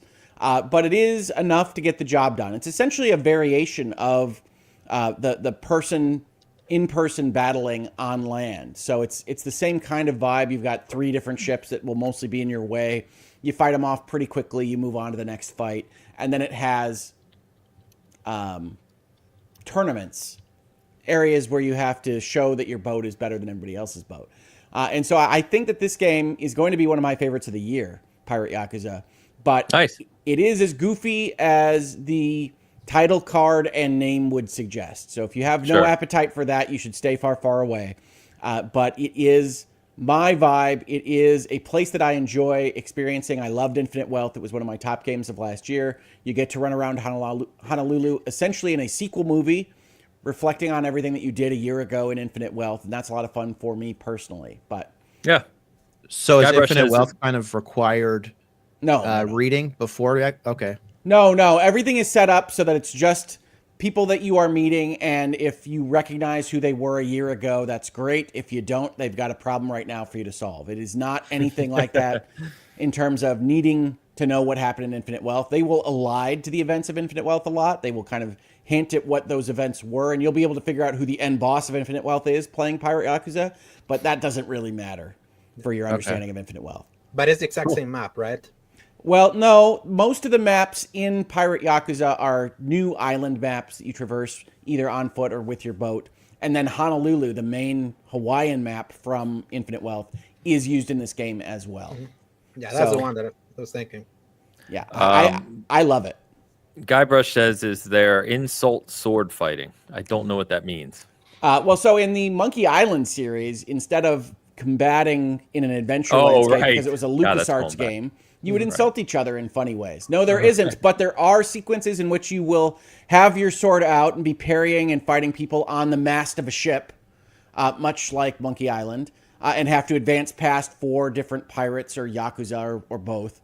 And those are cool sequences. There's a lot of fun, goofy stuff. I personally, to give you the kind of understanding of how I'm playing this game, I am in a neon-painted pirate ship with Japanese neon signs on the sides that I traverse the Hawaiian Islands with while listening to Sonic the Hedgehog music.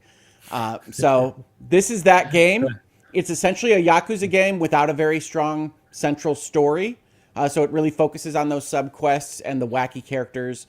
But I really love how these games have you build up your experience, build up your skill set by making money, by finding people on Honolulu to add to your team. You get to manage your crews and whatnot. You get to make sure that they have good food and that they're of high morale. And I think it's an excellent entry when it could have been so much less. Yeah, sounds like building up from Gaiden from like 2 years ago, because that kind of smaller, more side quest heavy game. So it is. It's Gaiden with less seriousness. So like the man who erased his name had some serious beats because Kazuma Kiryu is a serious guy. Goro Majima is not a serious guy. And so that's what you're getting, is you're getting a game that is themed around this not serious main character. Yeah. He'll play a violin and summon water gods, basically. You do. That is the thing you do. I have a question. Do your neon signs say free rides? They actually, I have no idea what they say. It's Japanese kanji, so they might. They could say all sorts of dirty things. I have no idea. It's a good alibi. It's a good alibi. Very good, very good. The only other thing I've continued to play is Kingdom Come Deliverance 2. We've talked for a few weeks about that game, so I won't stay on it. The only thing I was going to say is we talked about the wedding last week, which is like a key point in the story. You get past that, there's obviously continued story, and I'm at the next kind of like big major plot point, and it just gets even crazier, and all hell's kind of breaking loose. So like this game, and I'm at about 50 hours now. So this game, we've said many times, is gigantic, but the writing and the story building in it just continues to get even better, which is when you combine with the world itself, the freedom, all these other things, the sandbox is just simply fantastic. So I will continue to plug that game. Yeah. It's amazing. No, the layered writing in Kingdom Come Deliverance is the best we've seen since Witcher 3. And so seriously. It's fantastic. Yeah. It's incredible. Yeah. And addendum to that, if you were thinking of playing About and also playing Kingdom Come Deliverance 2, play About first. If you played KCD2, very different games. And if you play KCD2, no matter if their focuses are different, it's gonna ruin About for you. Kind of like, one game just seems more impressive and the other one seems way less. Like when they're in this close proximity. So play About first. So yeah, it's not bad advice, because I do think that my impressions of Avowed were negatively impacted by my experience in Kingdom Come. Yeah, I've put Avowed on the shelf, not because I wasn't enjoying my time, but just because exactly that reason. I knew I was very invested in KCD2 with Monster Hunter coming, and what we've talked about already there. I was like, Avowed's just gonna have to wait. There's nothing wrong with it that I've played anyway, but nothing wrong with it, I think, is an apt review of Avowed. It is a game. I've only played a couple hours, to be clear. So there's nothing obviously wrong with this product. Put it on the box. All right. We're going to jump over, start talking about WB games. Before I do that, our quick reminder. So Shoosh, shout out to Shoosh, who just became a renewed SG member. And Shoosh, again, shout out to their generosity for creating this framing for us today. Knew we were going to have the 5 of us today and then quickly structured this for us. So thank you. They're a legend. They've continued to help with some of our graphics here, which is amazing. So, and right as I say that, they super chat. So let's go ahead and hit this one before we move on. Shoosh says, I just started Kingdom Come Deliverance 1, and I am addicted to Nettle. So nettle being one of the kind of things you can pick up, and forage, if you will. If you like KCD1, I know Hoeg and I have said this multiple times, but if you like KCD1, you like the vibe. Also, Hoeg, you're starting to say vibe an awful lot. I like it. It's really stuck to you. You've brought it into my vocabulary, Ains. We're vibing. If you like KCD1 and you get into it, you like kind of the style of the game and the medieval setting and all that, you're going to adore 2, because 2 is just, it builds on 1 in every way, basically. So, Shoosh, thank you again. Really appreciate you. Let's get that out of the way. If you're liking the show, hanging out with us, do the usual, please. Hit those, as Hoeg says, tickle Google's buttons. Yes, Google likes to have its buttons tickled. We like picking up hitchhikers here at the Bitcast, so pull them on board. Pull them on board. Play Keep Driving. It's really good. It's an excellent use of your money. Nice. And just to be clear, because I think Eric is the one that actually said it, but just to be clear, Hoeg, is that part of Steam Next Fest as well? It is not. That is a fully released game. Okay. Next Fest, I believe, is demos of games to be released. Yes, and there are a lot of good demos out. But no, Keep Driving is done. It's out there. It is available to play right now. It is well worth your time. Keep driving. Cool. I think after the show, when people see you, they're gonna keep driving. They're listening to the podcast in the car, and they just don't want to stop listening, right? That's right. He looks like Hoeg. No, keep moving, honey. Yep. Hey, I've pulled up at work and just left the car running to listen to the end of my favorite podcast. And in case someone gets in the back seat, and Life in Michigan, people.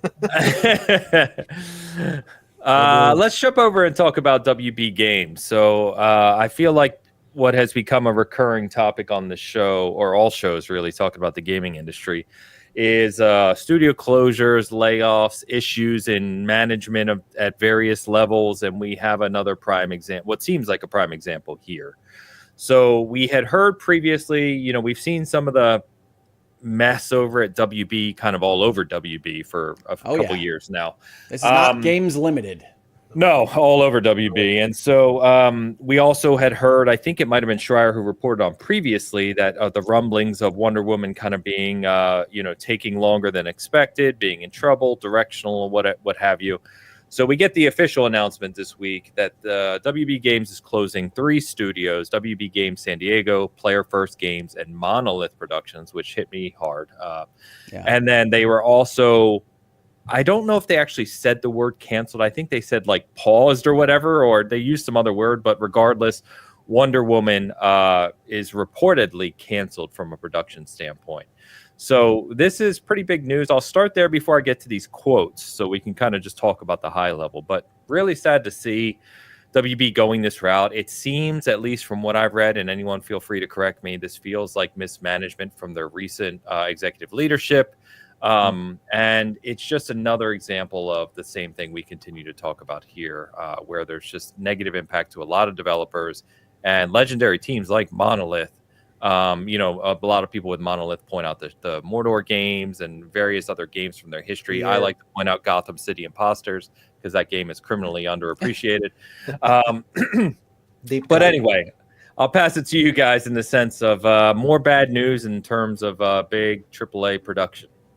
Well, let me be the optimist here for just a moment, which is to say that obviously gaming has gone through a significant contraction in the last couple of years. People are reasonably concerned about layoffs and the level of production in video games. But this, to me, is a story that's a little bit different. It's a little bit adjacent to that story. Not that it's not a similar stripe, but if you think about movie studios in general, they have not had a great deal of success over the long term with entering into interactive entertainment, right? Most notably, Disney has tried a number of times in a number of different ways before finally settling in on licensing out its intellectual property. Warner Brothers had developed a strategy where they have game companies making games, but they were focused on translating their intellectual property at Warner Brothers, particularly DC Comics, into video game form. And so they were kind of nested together. And their bad management, which I think is a part of this story, is separate from video games, contractions, expansion in the COVID era, and everything else. So this is bad. This is a bummer. These are layoffs. We're sick of talking about them as much as you're sick of hearing about them. But this is a different kind of company that was never at its core competency, to talk boardroom style for a second, in the business of making video games. And so they were trying to figure out how to make money for them, but primarily saw them, I think, as advertising, as marketing for their other intellectual property, creating value for their intellectual property by getting into this industry and making games for them. That's why Monolith was making Mordor and Middle-earth games. That's why Suicide Squad existed in the way it did, was to push DC and Batman as an intellectual property and its value. And so this is a sad story, but I do not think people should be reporting on it as emblematic of a video game industry crash or the next step in layoffs across the video game industry. This is its own ball of wax because it is a non-video game company making these decisions. Fair. Go ahead, guys. Who's jumping in? Yeah. Sure. Oh, you go, Eric. Yeah. So I wanted to also mention that, like, according to the reporting that Jason Schreier was discussing, shout out to XEP as well. I think that they had a conversation about it there too, which is really cool. He had mentioned that after Mordor, the people at Monolith, and these are the people that made all the games that everybody's talking about in the chat that we all love, those people were working on a new IP that originally got canceled, and that caused a large chunk of the people that made the games that we all love to leave Monolith and form their own studio, which is ironically currently working on the Black Panther game for Marvel. So we could end up in a situation where the funniest result ever could happen, where they make a super successful game for Marvel. But it's not to dismiss like the realities that or how upsetting it is that people lose their jobs. But it's also worth noting that the idea that we have in our head of Monolith, the people that made those games that we all cherish, those people are still working on a new game that could be a game that gets added to that list. And we haven't necessarily lost the ability for Monolith to make a game like that, because we don't even know how. I mean, obviously Wonder Woman, there was issues with it one way or another that they viewed it as not being viable to continue. And I also want to point out too that this could end up with somewhat of a happy ending if we overlook the sadness of people losing their jobs, because it seems like WB is refocusing on making the games that we love, games that are not commercials for Batman Begins, but games that are like Arkham series, or games that are not like Harry Potter and the Chamber of Secrets, but Hogwarts Legacy, or whatever Avalanche is doing. So it seems like we are going to get more of the games that we kind of want to see. Just they're kind of tightening or slimming down, which sucks, but. Yeah, Avalanche, by the way, is making the sequel. They've already announced Hogwarts 2. Mm-hmm. Yeah, I think they're working on a director's cut of Hogwarts 1 as well, with some added content and things like that. Yeah. Go, Alex. Yeah, you were mentioning kind of like they said the things that they're trying to refocus on, which was Harry Potter, Mortal Kombat, DC, and Game of Thrones. I'm like, guys, you cancel the DC game for one. So just say that it's Batman instead of calling it DC, because one, that sounds dumb. And then they said they're focusing on more Game of Thrones games, and I'm like, when have you focused on Game of Thrones games? Mobile. Apart from the mobile one that's coming like soon, or that terrible PS3 360 one from 2012 for people. The Telltale game was good though. Telltale was good. But that wasn't what WB. That was Telltale. So I just find funny that it's very clear who's the one that is mandating this. Like, if they probably looked at their HBO Max numbers and what did they have IP on, and they decided on and all those, and this just underlines that WB is just not being run by people that understands games. Schreier's report mentions that a lot of the problems that befell WB fall on David Haddad, which was the head of WB that came in 2015, and he announced that he's stepping down. It is funny seeing that before David Haddad joined, WB was constantly like at least releasing some games, and then as soon as he joined in, correlating, you see that a lot of their pipeline got like super delayed. You start seeing 8 to 9 year development cycles for Gotham Knights and Suicide Squad to Kill the Justice League. The Lego Star Wars Skywalker Saga game, which is pretty good, like all things considered, was like the longest in development Lego game like ever, after they used to churn Lego games like so often. I would say like that indecision of making Gotham Knights clearly a live service game that then they walked back, but a lot of the live service stuff was still like making to the design. Suicide Squad, we see like what happened. It's just like nothing that, and they're handling Mortal Kombat 1, which started good, and then you see how they over monetize like the post-game release of that game, that everyone just hates Mortal Kombat 1 now. It's just like they are a completely dumpster fire of a third-party publisher right now, and I don't know like if anyone can even see like what they're trying to refocus on and have any hope that it'll be good if they're still like trying to do in-house development, and not like what Hoeg said, instead changing to a more licensing model, so that they don't have, because it's clear they don't know what they're doing. Yeah, I mean, they still own too many companies to go to a Disney license out model, but we'll see. I don't want to undersell the bad management at Warner Brothers, right? And it doesn't start or stop with games. They've had problems with their movie studio. They've had problems with their streaming solution. They've had problems with their video game companies. And it's clear that when their new CEO came in from the Discovery merger, one of his impetuses was to cut costs, was to streamline their product pipeline. And they don't know exactly what they're doing with respect to things that aren't in their existing competencies, let alone outside of that. Interactive media, as these studios have found, is a different nut to crack than making movies or TV shows or streaming. And they're not great at the latter, right? They're not great at figuring out how to sell their movies or TV shows right now. They took HBO off the name of their streaming service for some reason. There are a lot of things to criticize about the way Warner Brothers as a company is managing all their intellectual property. I don't want to undersell that. I just want to make sure that folks look at this particular issue as one that is emblematic of a company that is hitting some rocky shoals, and not an industry that is also going through problems, but is not canceling projects of this nature or cutting off studios like this. I mean, they bought Player First like 5 minutes ago, right? Yeah. Warner Brothers just spent a lot of American dollars on Player First games and then cut them loose like within the same fiscal year, I think. Yeah. And they fumbled Multiverses. Multiverses had a moment in 2022. As well. And then obviously then they started selling microtransactions despite the fact that it launched as a beta. Then when it had a drop in player count, then they're like, oh yeah, we had said this is a beta, we're taking it out because we're gonna fix things. Yeah, and Multiverses is crazy because they did have that viral beat that everybody's looking for, and then you leap on and you figure out how to monetize your game and make it the massive success right then, and they took it off the market. As you say, Alex, it's crazy stuff that Warner Brothers has done. And this is the unfortunate result of that. I don't blame anybody for feeling bad about this. Monolith, as a game company, has been around forever. I love games that nobody talks about anymore, like No One Lives Forever or Fear. Oh my God, yes, No One Lives Forever. Absolutely. One of the best games that we cannot get remade because none of the studios that helped make it will agree on who owns the intellectual property. That's one of my favorite legal video game related issues, is that game is stuck in freaking intellectual property hell because they can't figure out who owns it. And people might say, well, then can't anybody make a remake? But the answer to that is no, because what happens is if you make a successful remake of a property where you can't clear the intellectual property, they will all come out of the woodwork and sue you if you make any money on it.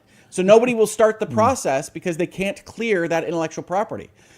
And No One Lives Forever is a game that everybody should play. I don't know if it's available anywhere, whether it's on GOG or elsewise right now, but you should check it out because it's one of the best first-person shooter storylines ever made. It's in a moment of time. It's a James Bond send-up in the 60s kind of Austin Power type way, but with a female lead, and you should check it out. Yeah. I can see it's on the GOG Dream List, which is a list of games that people wish were on GOG, and it has 67, almost 68,000 people voting for it to be brought to GOG. Sad. Yeah. Yeah, that's one that gets talked about quite a bit. And never forget Fear, one of the shooters with some of the best AI. Yeah, that's good. Condemned, one of the coolest 360 launch games. Yes. Yeah, and obviously the Shadow of Mordor and Shadow of War games that had the Nemesis system that at the time was one of the coolest innovations of that generation when everyone was looking, okay, we got the new consoles, what can be done new? that couldn't be done before in the previous gen. That was the Nemesis system, and right now it lives in a patent purgatory that explain a little bit. Yes, we can talk about Nemesis too. I did a virtual legality on Nemesis this week because I saw a lot of reports go out and say Nemesis is gone until 2036. It's trapped forever. We'll never see it again because Monolith is closing. And one of the things I wanted to explain to people is that intellectual property is, at least as far as the law is concerned, property, which means you can sell it, which means you can license it out. And honestly, with Monolith's closure and Wonder Woman's cancellation, I look at this from a business perspective as far more likely to have that system licensed out now than it was a week ago. And so all of those reports that we'll never see Nemesis again, I think are taking the wrong tack of looking at this that way. And I'm not telling you that Warner Brothers will license it out because we've already talked about their management being at least questionable. But from a business perspective, it is now more valuable to license out from them than it was before. And I think we're likely to see it again if any other developer feels like there is something there. And I also think that this particular patent was probably issued too broadly. So if there's anybody that feels like challenging it, you're probably not going to get the same level of defense from Warner Brothers that you might have a week ago. So I think there's all of these possibilities to see Nemesis again if there is a desire to make a game using that system. I can't promise that from the other developers out there. But that's a part of this story. I did see a lot of headlines that suggested that Nemesis was dead and buried now. I don't see that being the case. And I think it's important to understand how intellectual property actually works with business and law. Yeah. Excellent. Agreed. One thing I want to add just to this whole Warner Brothers thing is the whole Wonder Woman thing is she's really getting the strays.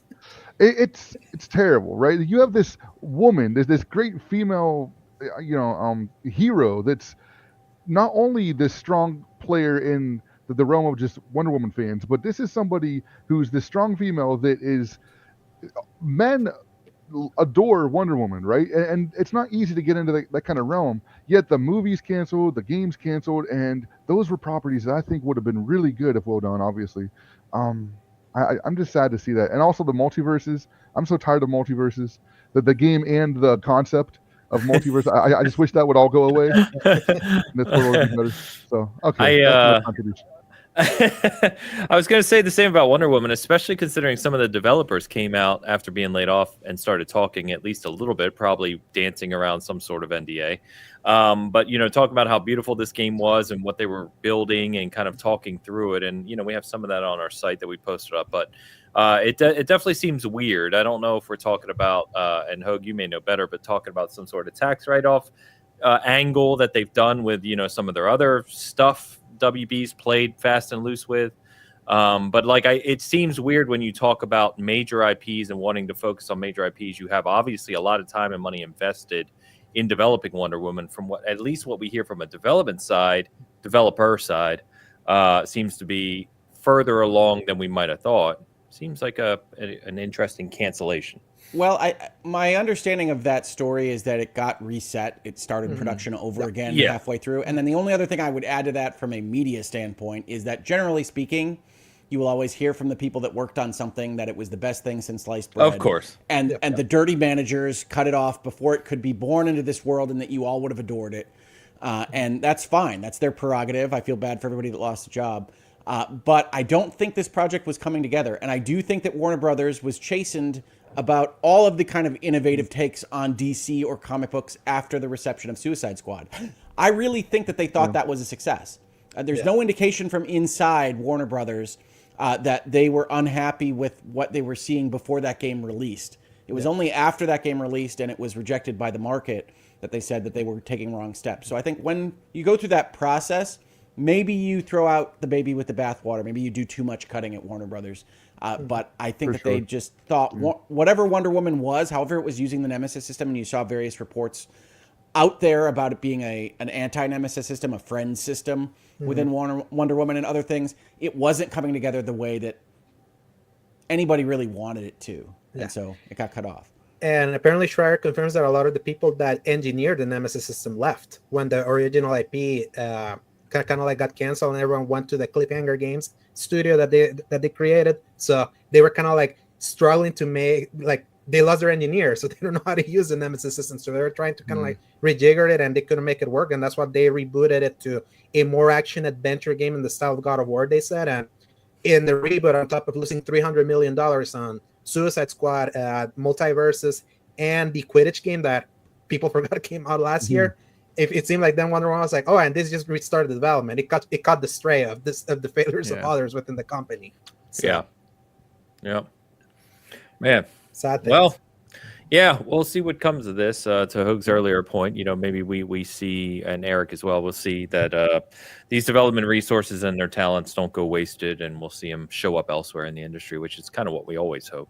That is the hope. Yeah, the bad part of all these layoffs and all of this tumult is that you are probably going to see some talent exit this industry because this is too much variability for anybody that can go and get a serious software job. Not to indicate that video gaming isn't serious as a career, just that the way we talk about making software that is not entertainment focused is serious software, that they're going to leave and go find a more traditional, less varied, less risky, less turbulent paycheck, less volatile, less turbulent, industry to work in. That's the fear, right? Is that you've got geniuses, you've got designers that could make the next awesome thing, and they are now making banking software because this is too crazy for anybody to live through or to raise a family with. Yeah. Well, we'll see what happens. Personally, I'm hit or miss on. I'll ask this to actually you guys: is spending this much money and this much focus on licensed games. Personally, for me, I'm not a huge fan. I like to see originality. I like to see new IPs. I don't mind, obviously, a licensed game here and there that hits well. Obviously, the Arkham series was a big hit. These other ones that come along and have a big gaming impact. But generally speaking, seeing, hundreds of millions or even billions in this case over years, right, invested on just a handful of licenses does nothing for me, personally. To me, when I saw that Spider-Man 2 cost more than $300 million for a game that reused so much of its city, I'm like, where are these costs going? Like, is our licensing fees really that expensive, or was that just like an absolutely mismanaged overspent in that specific game? But then when we saw that, like, how Ubisoft got like so turbulent after Outlaw's only sold 1 million copies, and you can infer because Disney's also a licensor, that probably also had a high licensing fee.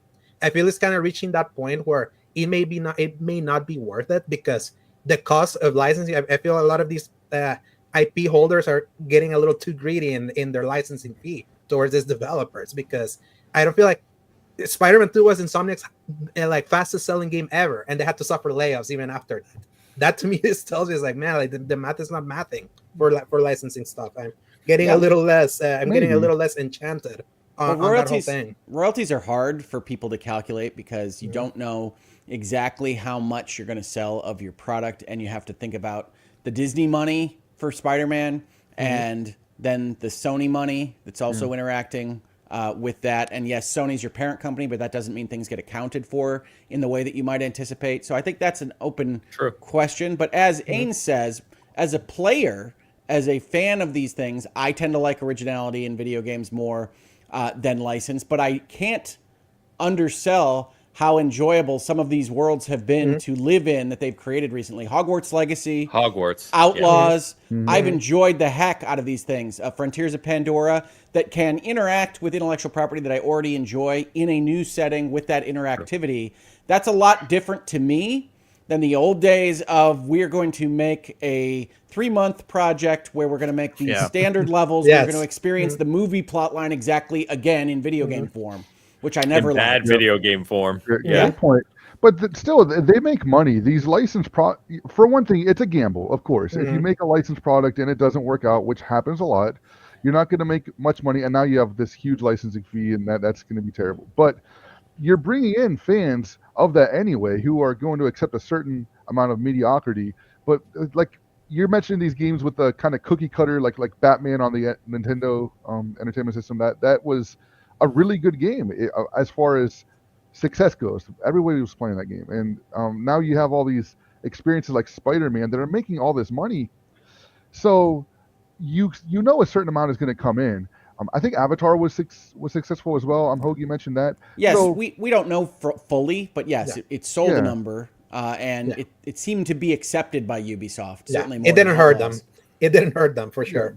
I think as long as you respect the IP, right? You respect the license, and you put forward something that not only is going to have the license but actually be worthwhile, you can really make a lot of money that way. But then you have the others that don't seem to care as much, or for whatever reason don't hit. But to say that there's a lot of money and therefore it's not going to really make a lot of money, maybe I think that you I think you can make a lot of money off of that just on the license alone if you put the effort into it. But you have to go wholehearted. You can't go like Wonder Woman and like I'm sure the developers had a great plan ahead, but I can only imagine the amount of money they were losing on that.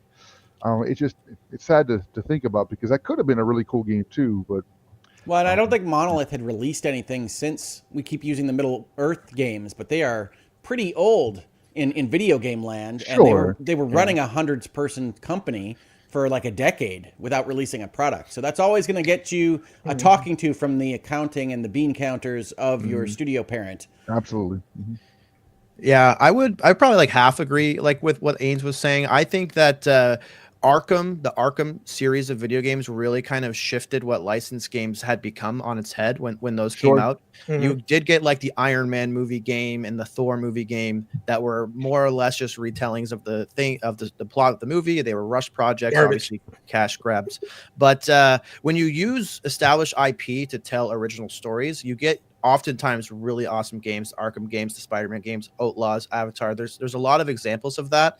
And I think what had happened is those games were really successful and obviously generated a lot of revenue. And then they were just looking obviously to get more money, and they start trying to move these IPs into like more monetizable games like Suicide Squad or multiverses, things with battle passes and things like that, which obviously didn't work out, because when you're a fan of the IP, you want to experience the IP and learn more about it and like witness new stories happening and things like this. And from a developer's perspective, they're all fans of this IP too. Like they're all nerds just like us making video games. So for them, oftentimes it's a really cool experience to work on an IP. I don't make games, but as a software developer of other things, I've worked with licensed IP, and showing up to work on those things is really exciting. Just getting your hands on stuff like that.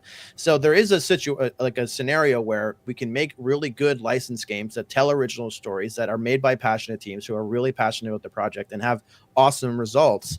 And hopefully these kind of things that have been blowing up in people's faces are going to like make them like double back to what we were doing with the Arkhams and the Spider-Mans and the Hog Legs and things like this. And I hopefully Hogwarts Legacy. The hog leg. Exactly. So I think that's where we could be going. Maybe I'm being optimistic, but if we can get there, I love that. Be optimistic. Awesome. I think so. I hope that these developers are learning from Hogwarts Legacy. Like that's a game that it didn't focus on Harry Potter, which seemed kind of strange maybe at first to some people. It threw you into this world where that's what the fans want. They want to live in this world. They want to go to like that Hogwarts experience. I forget, it was in Florida or whatever. And like be a wizard, be a part of this world. And that game did that so well. I think Avatar, the Pandora game, I think that one also did that to an extent. And those are the games that are going to sell. I hope more developers again see that, learn from that experience. I'll throw the Jedi games there. I think the risk with intellectual property, especially if it's not wholly owned by you, like Warner Brothers games is a little bit different there. But the risk with intellectual property is you do ride the wave of popularity of that IP. Like I think one of the reasons that Outlaws got hurt is that Star Wars is in a bit of a nadir, and that's partly because of the way Disney has run it. And I think that you've had some success with intellectual property that has proven to be stronger, like Hogwarts, rather than Suicide Squad, which I think is a bad match. Like Suicide Squad is not driving, I don't think, a lot of people into the purchasing of a video game by virtue of the intellectual property, because it didn't in the movies, it didn't in the cartoon series, it didn't in all these various other places. So it's like they're trying to sell this intellectual property with the game as the driver. And I don't think that works. You can ride the wave of popularity with intellectual property for people that want to be at Hogwarts, that want to be Spider-Man, that want to do these things. You can't go the other direction. I think I saw this most prominently with the Guardians of the Galaxy game, which in my opinion was the best story in video gaming that year. It's one of my favorite kind of intellectual property games ever made, but it really didn't sell that well. That team wound up getting disbanded. And part of that is because Guardians of the Galaxy isn't moving units by itself as an intellectual property. So it's a difficult conversation that has to be had at both the creative level, as is suggested. I think a lot of people want to get their hands on famous, popular intellectual property, but also at the business level, because you've got the royalties that you have to pay out. It's going to take away from your bottom line. You have to sell more copies to get back to your profitability margins. But also, the success of your project is now not just solely based on what you can do as the game developer, but also on this ephemeral notion of how people feel about the intellectual property by the time your game comes out. And we don't know what timing. year that'll It's be. long past. Yeah. No doubt. Absolutely. Good point. Yeah, very good. Let's get caught up on some super chats here, Hogue. We got Mr. Tao Azachi, our highest ranked hunter in our season gaming He's a guild. machine. Go Tao. Thank you for the super chat. Sup chat, sup bitcasters. Monster Hunter. That is all. And yes, I got sleep ains, but I also grind, LOL. Hunting Horn, user, waiting to help you, Hogue, if you want to support. Have fun, all. Happy hunting.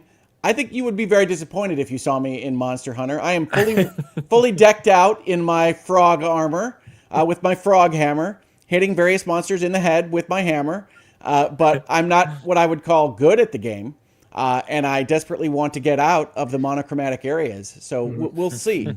But I have not joined on with any clan. I'm not otherwise avoiding you, Tao. I'm not avoiding anyone else that is asked to play with me for reasons that are beyond my ken. But I am just not a great monster hunter as it stands right now. We have a few spots left in the guild, Hogue. If you'd like to catch a ride with us, you can certainly jump in. That's right. So, Tao, good to hear from you. Thank you for the super chat. Glad you're loving Wilds, and hopefully we will get to play soon. So I legitimately don't even know how the hunting horn works. So keep on keeping on. It's the bard class. yeah, it is a support class, basically. I'm a very simple man. They give me a big hammer. I hit at things with the big hammer.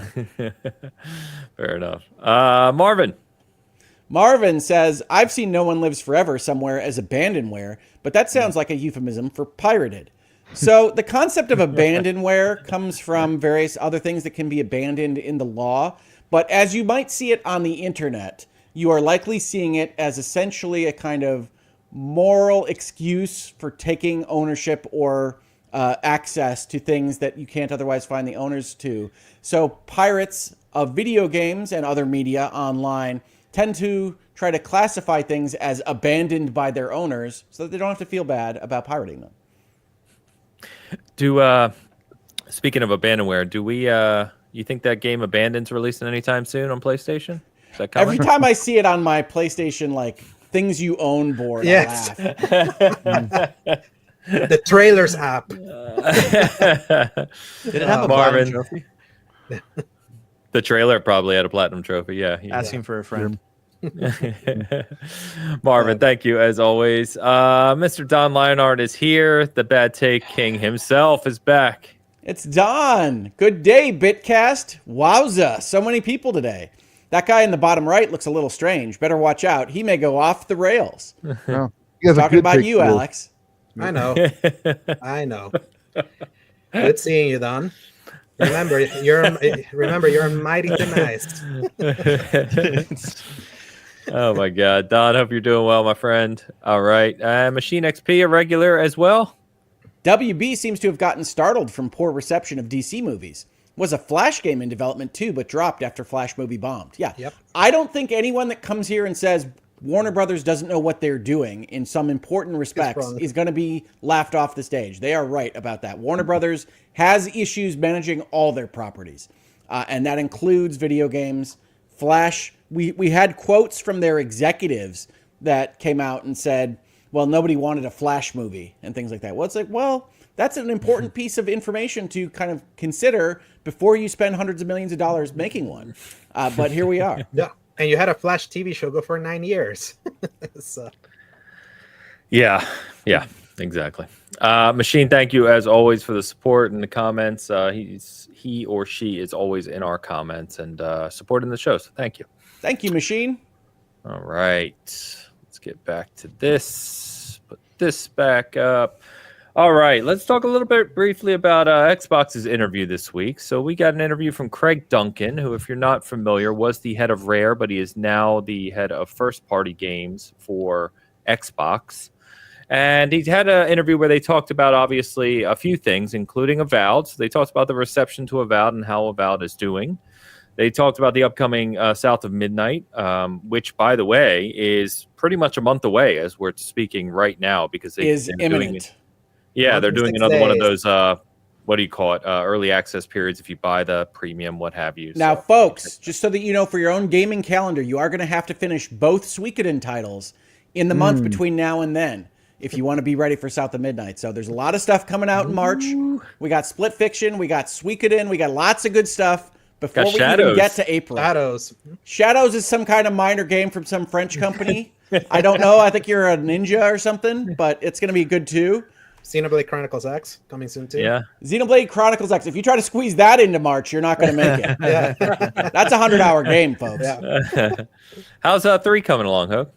3 is still in process. I have saved it for Switch 2. I've already told you this. You can laugh at me all you want, but I want to see it not devolve into pixel form on the Switch 2. Fair enough. Fair enough. I can't laugh at you. I leave games unfinished all the time. So how's Alan Wake 2, Ains? It's good, man. I heard it's real good. South of Midnight, I will remind you, we've talked a lot about that here. Check it out. It is really loved what I played that game. And of course, the big news that came out of this interview was that Fable, which was originally at least tentatively scheduled for 2025, you know. I mean, it had big numbers on screen that said 2025, but yeah, I don't know that we believe them. Yeah, exactly. Is delayed to 2026. It's delayed into the Grand Theft Auto 6 slot. So good luck, Xbox. Yeah, that's they're certainly going to wait for that one. But one thing that we did get while they were talking, right, is some alpha footage of some different environments, a tiny little bit of combat. And I will say, like, Fable's probably there's Doom and there's some others, but Fable I'm super hyped for out of Xbox. I think Playground's going to kill it. We've talked about that here, but I really liked what I see. It's pretty beautiful, and I just hope that they nail it. So take all the time you need. We're not hurting for games. If that footage is real, like running on a commercial Xbox or equivalent, then that footage is amazing. Like, if you haven't seen the little clips of Fable, it is crazy looking. And I'm excited about that project as well. I don't mind it moving out to 2026, but I do think they're going to have to avoid some big hitters in that area that they're targeting. Yeah, the pre-alpha list confirms the walking sections they showed on the trailer last year were real, if that's a pre-alpha. Yeah, it does make it look like those earlier trailers were footage from the game, and that's pretty darn cool. Now, real on a Series X versus a top NPC are two different things. Yes. So we'll see. Yeah, I know. And rendered in engine and all these various other things that we can do to get around. Yeah. But if that's roughly like the experience of playing the game, that'll be amazing. No, Ains, that's PS5 Pro footage. We're not getting into a console war fight Too soon, Alex. By the way, we might as well mention that Forza Horizon 5 is the #1 pre-ordered game on the PlayStation Store in a bunch of countries right now. It's a great series. It's worth it. Yeah. PlayStation fans should get excited for it. I still recommend Motorfest. Seriously. But you don't need Motorfest anymore if you just want to wait for Horizon. Not these days. Motorfest was awesome, but Forza Horizon, it's taken over that crown. No. I think, Hoeg, you're talking about Ubisoft's game. The Crew Motorfest. Never mind. I think of Motorstorm. Yeah. I know. Yeah. That's right. Motorstorm was cool. Wasn't it? Right. We need another one of those. Come on, Sony. Yeah. I think they cut that team loose. Yes. Speaking of direction and studios, we've talked about PlayStation quite a bit here recently. Their #1 selling games are Sea of Thieves and Forza Horizon 5. So that tells you what you need to know. Yeah, no, I'm going to miss Fable from 2025. I told you I came around on it when I said earlier that some of the Guardians writing team is writing for Fable now. That's what convinced me to get excited about that project. But I think I never really believed it was this year. It just didn't feel like the marketing cadence was heading towards this year. So 2026 makes sense. I think Xbox really needs to head a winner with that one. So I think it needs all the time it needs. Yeah. Yeah, I think they will. But you can tell they're heavily invested in that game. So, But I trust in them. That's a big studio. it's not no. You know, let's bring the good grammar into the Bitcast today. It's not any small thing that they let Playground go for this particular franchise, because they have lost speed on Horizon, they have lost speed on Motorsport, and not Motorsport. That's a different company. On Horizon, and so that's an opportunity cost for making this game in the first place. Regardless of how Fable does, we're not getting a Horizon in the normal slot that we would. So Microsoft has a lot invested in this, even behind the scenes, outside of the dollars being paid for Playground to make this game.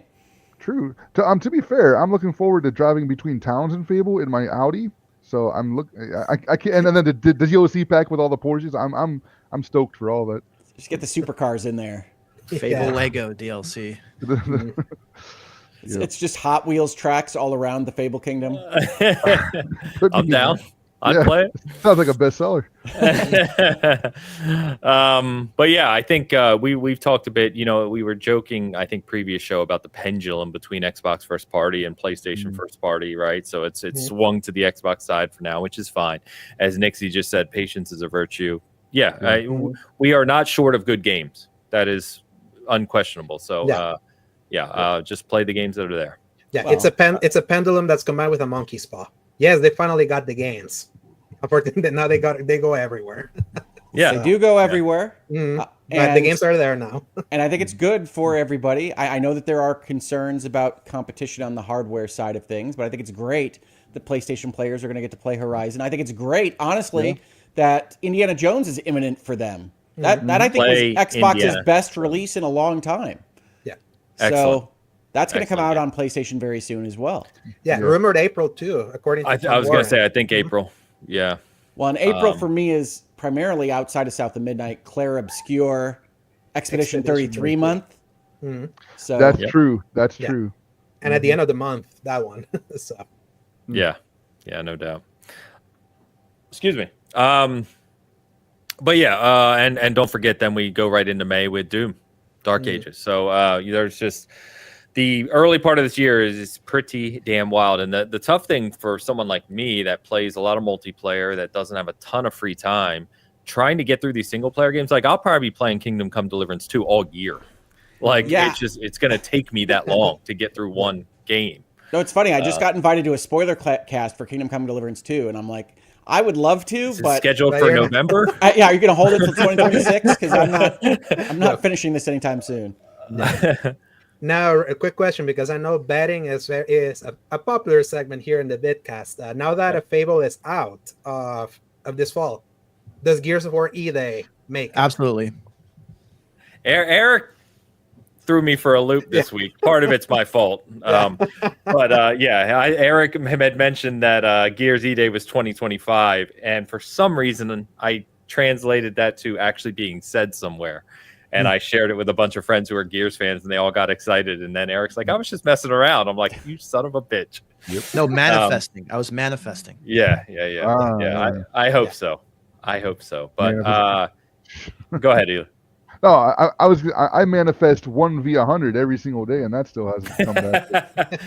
Actually, you know what's hilarious about 1 vs 100 is that was a Xbox Live Arcade game, as you may recall, right? And at the time, those arcade games didn't have 1,000-point gamer scores; they had 200. And I'm one of the few people, if any, I've ever met in my life that has all the achievements from 1 vs 100, because you had to get those online in real games. Yeah. Like my Concord achievements. Yeah. I hope for Gears E-Day this year. We'll see. I've joked, Eric and I in particular, and a couple other people are coming out of retirement, and you better be prepared because we're going to roll over some people. Yeah, it feels like a possibility, right? They said they were working on that a long time, so it seems like it could be this fall. They've been working on that a very long time. Some of Coalition was playing Unreal support with other studios, and they kind of do that within Xbox, but they've been working on E-Day for a long time now. Didn't they also help with Infinite, like to help get that out the door? They helped with a lot.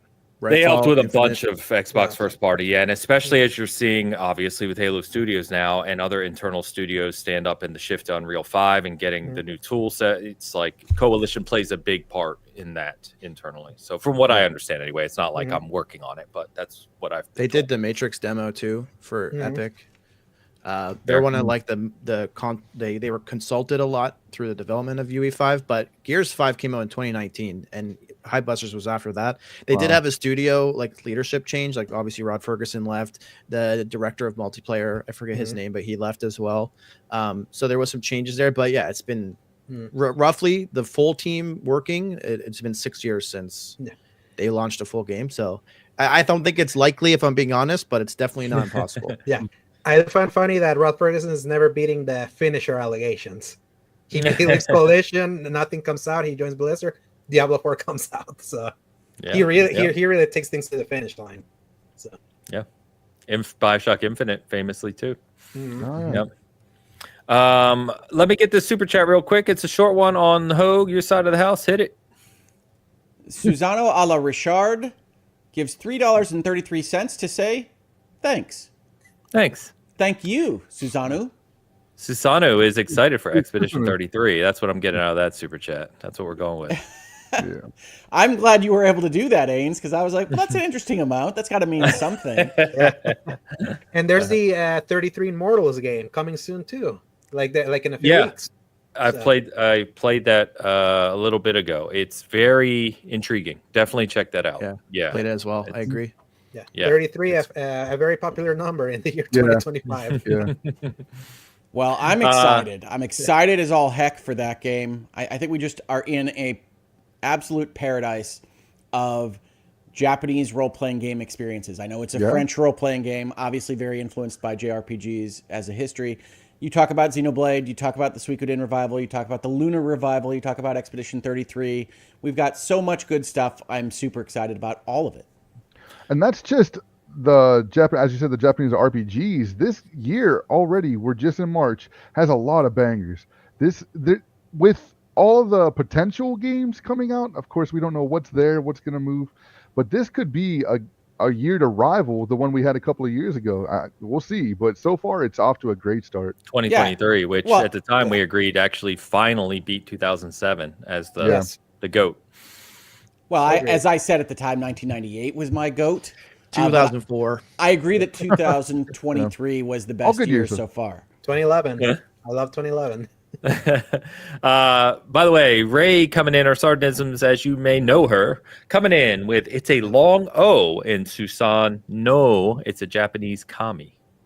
I apologize. Clearly, I have not played enough of Shujinko to yet be able to pronounce Japanese. On Expedition 33, real quick, I think, Hoeg, this is going to be an interesting one for the two of us because you adore JRPGs. I do. I have really pulled back from JRPGs as I've over the past several or decade, whatever, how many years.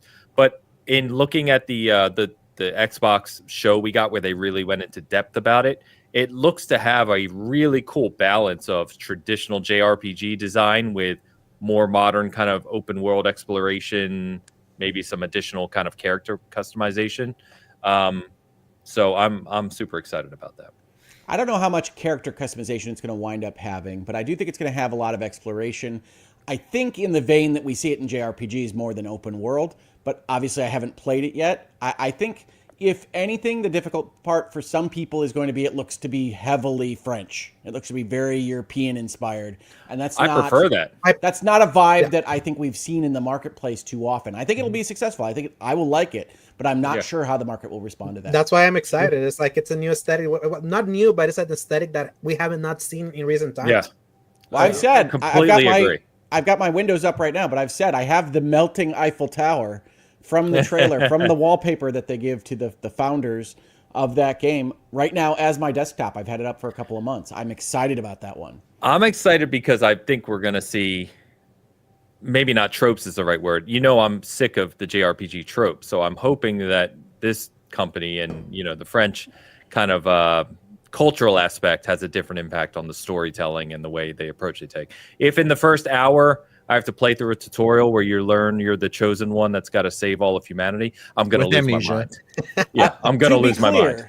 To be clear, we are definitely saving humanity. Like they have not hidden that that's what you're doing. I think even the trailers say the paintress must be stopped. But you're not the one-off person who's going to do that, and you're going to regain your power. Like I've done 5 billion times. So I made a funny analogy that God that writes the numbers that that kills people, like that's right out there in the distance. That's the analogy of 2025 with GTA 6, kind of like in the far horizon, that everyone's like waiting to know when they're gonna go until they see their release date. So. That's great. All right, Sano, thank you very much. We got another super chat from Mr. or Mrs. Machine XP. Thank you, Machine. Xbox actually now has a separate coalition team who helps with other teams at Xbox with Unreal Engine 5. And I think that's a fair contextual point for all of these when we talk about things like Playground making Fable instead of Horizon. I know that these companies can split up their resources and make multiple things at one time, but it is still worth noting when somebody uses those resources to do something outside of making a game, like Coalition helping these other teams, because it does take away from their ability to make things in-house. So I think it's all part of a spectrum of conversation on these things.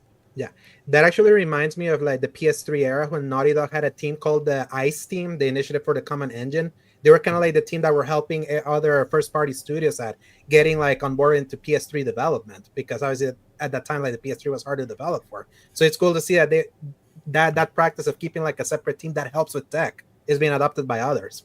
So that is the value of first-party. Yeah, absolutely. I was going to say, I don't know how Xbox. I mean, God, the resources they have at their disposal now, like for God's sakes, like, you should absolutely have this.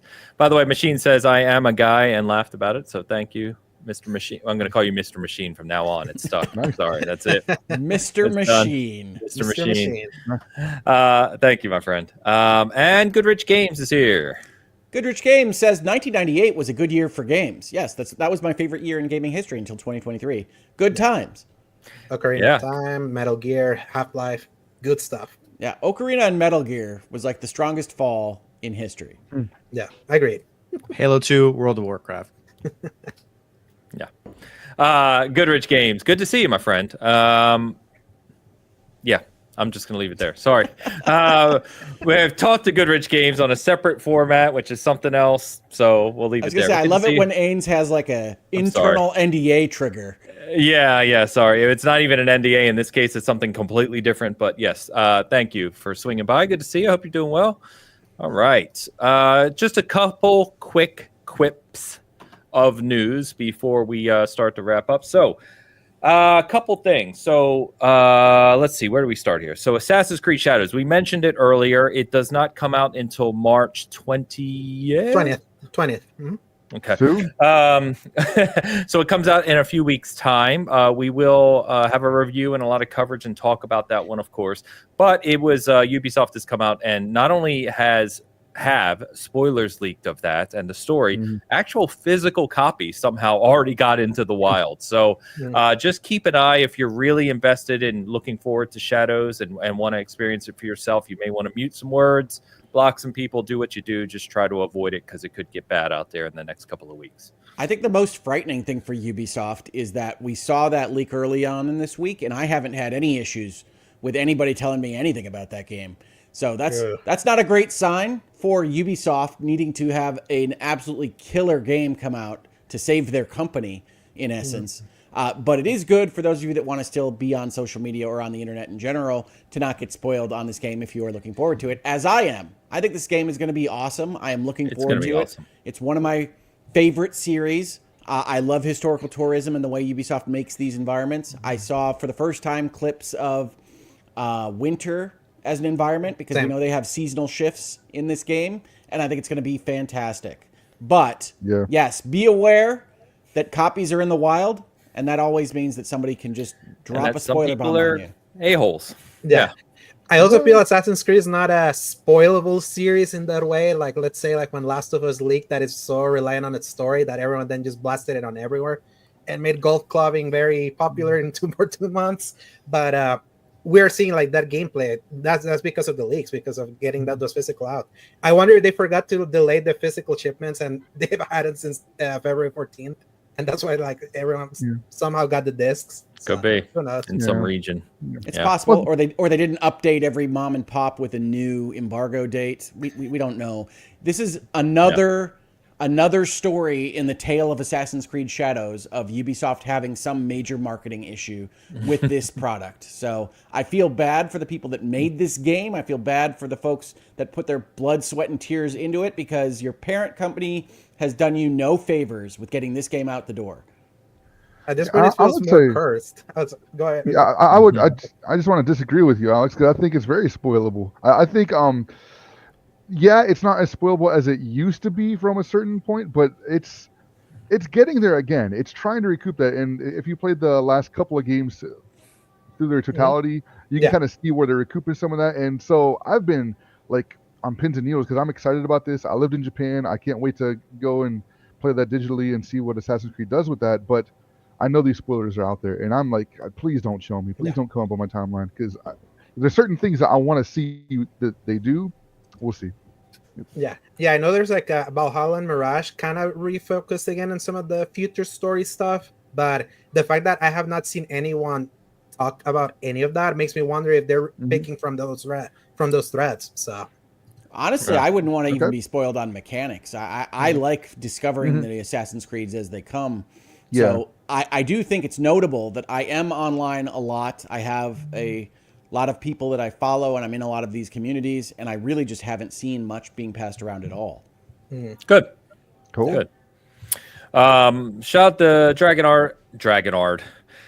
Age Veilguard. We've talked an awful lot about that game over the past couple of months, but that is going to be featured on PlayStation Plus in March. So again, I really liked it. I liked it more than Hoeg, but Hoeg still thinks it's a good game.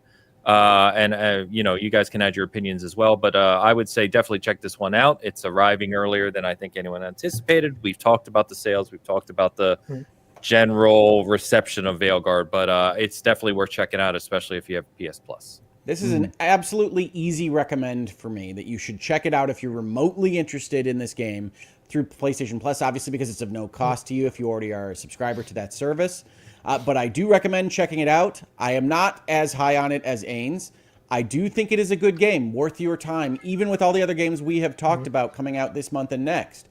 But don't go in expecting top-of-the-line writing. Don't go in expecting the Dragon Age lore to be expanded in a terribly satisfying way. Go in because it's a gorgeous game with a lot of production value and a gameplay element that is probably the best that BioWare has ever put out. And in my opinion, is better than Avowed as a recent kind of competitor in that space to actually playing it combat-wise. So check it out. But it does mean that it was a tire fire for Electronic Arts, right? Like, it is mere months from release. We say it's an October release, and it was, but it was like the last day of October. And so it is really, really recent. This is the kind of thing that you usually don't do if you're a publisher, because it makes the people that spent full freight on your game feel a little bit bad about their expenditure, and makes them think twice before spending that money the next time. But clearly this didn't meet any of their internal metrics for what they wanted this game to do. And that's a sad story for fans of this type of game. It's a sad story for BioWare. But absolutely jump on it. It is a good entry into PlayStation Plus if you are at all interested in these kinds of RPGs. It's just not a very strong Dragon Age game. No. I would say at least now we know what EA meant with 1.5 million players, at least, because they were not saying we sold 1.5 million. But I would say, like, I feel we're about to see a kind of like a revisionism with this game now that it's going to be on PS Plus. I 100% believe people are going to play it, and a lot of people will have that. I heard it's really bad, and they're going to play it and be like, it's not as bad as people were saying. You'll see that conversation happen a lot in March. Like Days Gone. That's right. It's decidedly not really bad. There are some bad writing beats that are going to be a very small fraction of your playtime with the game. And some of that's a shame. I do think that, like we talked about with getting your intellectual property games out and the zeitgeist having its certain feelings about how that intellectual property is, when you get your game finally out, I do think Dragon Age Veilguard entered into a cultural moment that they did not anticipate when they were making the game. And that's a shame because the game didn't deserve that. But I am glad that more people are going to get a chance to try this, because that's what's going to happen when they don't have to enter their own $70 to get in to play. Yep, for sure. We also got you guys. So someone's gonna have to educate me here because I know nothing about it. But we got a new Pokemon game announcement this week in Z to A. Someone told me. Yeah, there was a Pokemon Presents this week. I know that you were tuned into that, Ains. I was. Yeah, basically they just reconfirmed that it's coming later this year, and but the big announcement of that direct was a game called Pokemon Champions, which seems like it's bringing back the Pokemon Stadium, just battle only kind of games, and it's like mixing the entire like currently available line of Pokemon, depending if you're playing in Scarlet and Violet on the Switch, or if you're playing Pokemon Go, or Pokemon Engage, I think is another one that was called that. If you have Pokemons there, you can like connect your accounts together and you use those Pokemon to battle in this game that can be played both on Switch and on mobile. So that was really like the big one. So, as a defender of Scarlet and Violet, I really did enjoy those games, even if they are not graphical masterpieces.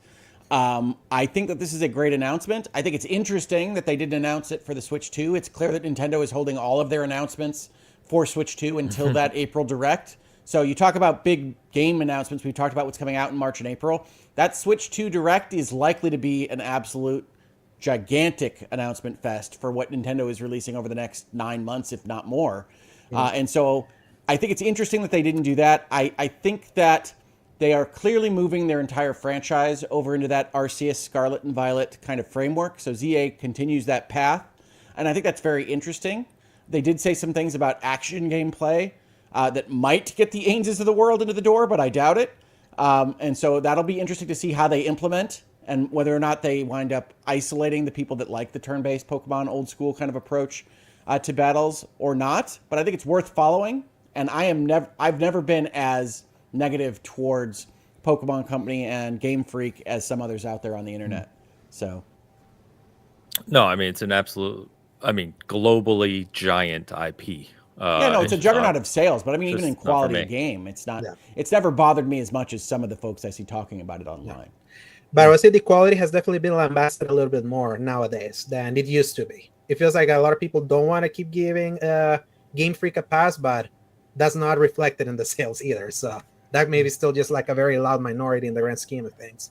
Sometimes it's helpful to have your market be primarily kids. Yeah. That they don't know 15 frames a second. Just give me Mario Kart 9 with a better online play, please. That's really all I'm asking for. It's funny because they're definitely selling the Switch with Mario Kart. I don't actually care about that property as much. I think Mario Kart 8 is about as good as I could have ever hoped for from that series. So I don't know whether they will actually improve upon it with 9. I'm looking forward to that. But I think the Switch 2 Direct is going to have things that we can't even expect, right? Everybody's looking for Metroid. Everybody's looking for the next Zelda. My feeling is that Nintendo is holding back on some significant announcements that we don't even have any idea about until that Direct. So I think that's going to be an exciting one. I just find out in a month. Give me Metroid all day long. Yep. Yeah. I want to see a proper Donkey Kong game again. Give me more Donkey Kong. He's like country style, country, or I think Tropical Freeze is really good in a platform or 2D space too. But just something with Donkey Kong. Give it to me. Come on. Yeah. It'll be 64, but with the number of bits they have now, I don't even know. It's usually like they're usually like 128 right now. Like it hasn't proceeded past in the bit. Eric, you may know better than me, but I think the architecture in terms of bits is still like 128. There you go. Donkey Kong 128. You heard it here first, Nintendo. I could be way wrong. I have no idea. Yeah. But the only other thing we got announced this week was that obviously Silent Hill 2 did well for Bloober Team and Konami, it seems, because they are going to continue their relationship for Bloober to work on something else for Konami. Now, correct me if I'm wrong, I don't know if they've confirmed that's more Silent Hill or just that they're continuing the partnership. It was a specifically partnership, but if Eric, you're on mute, dude. Sorry, I saw Eric.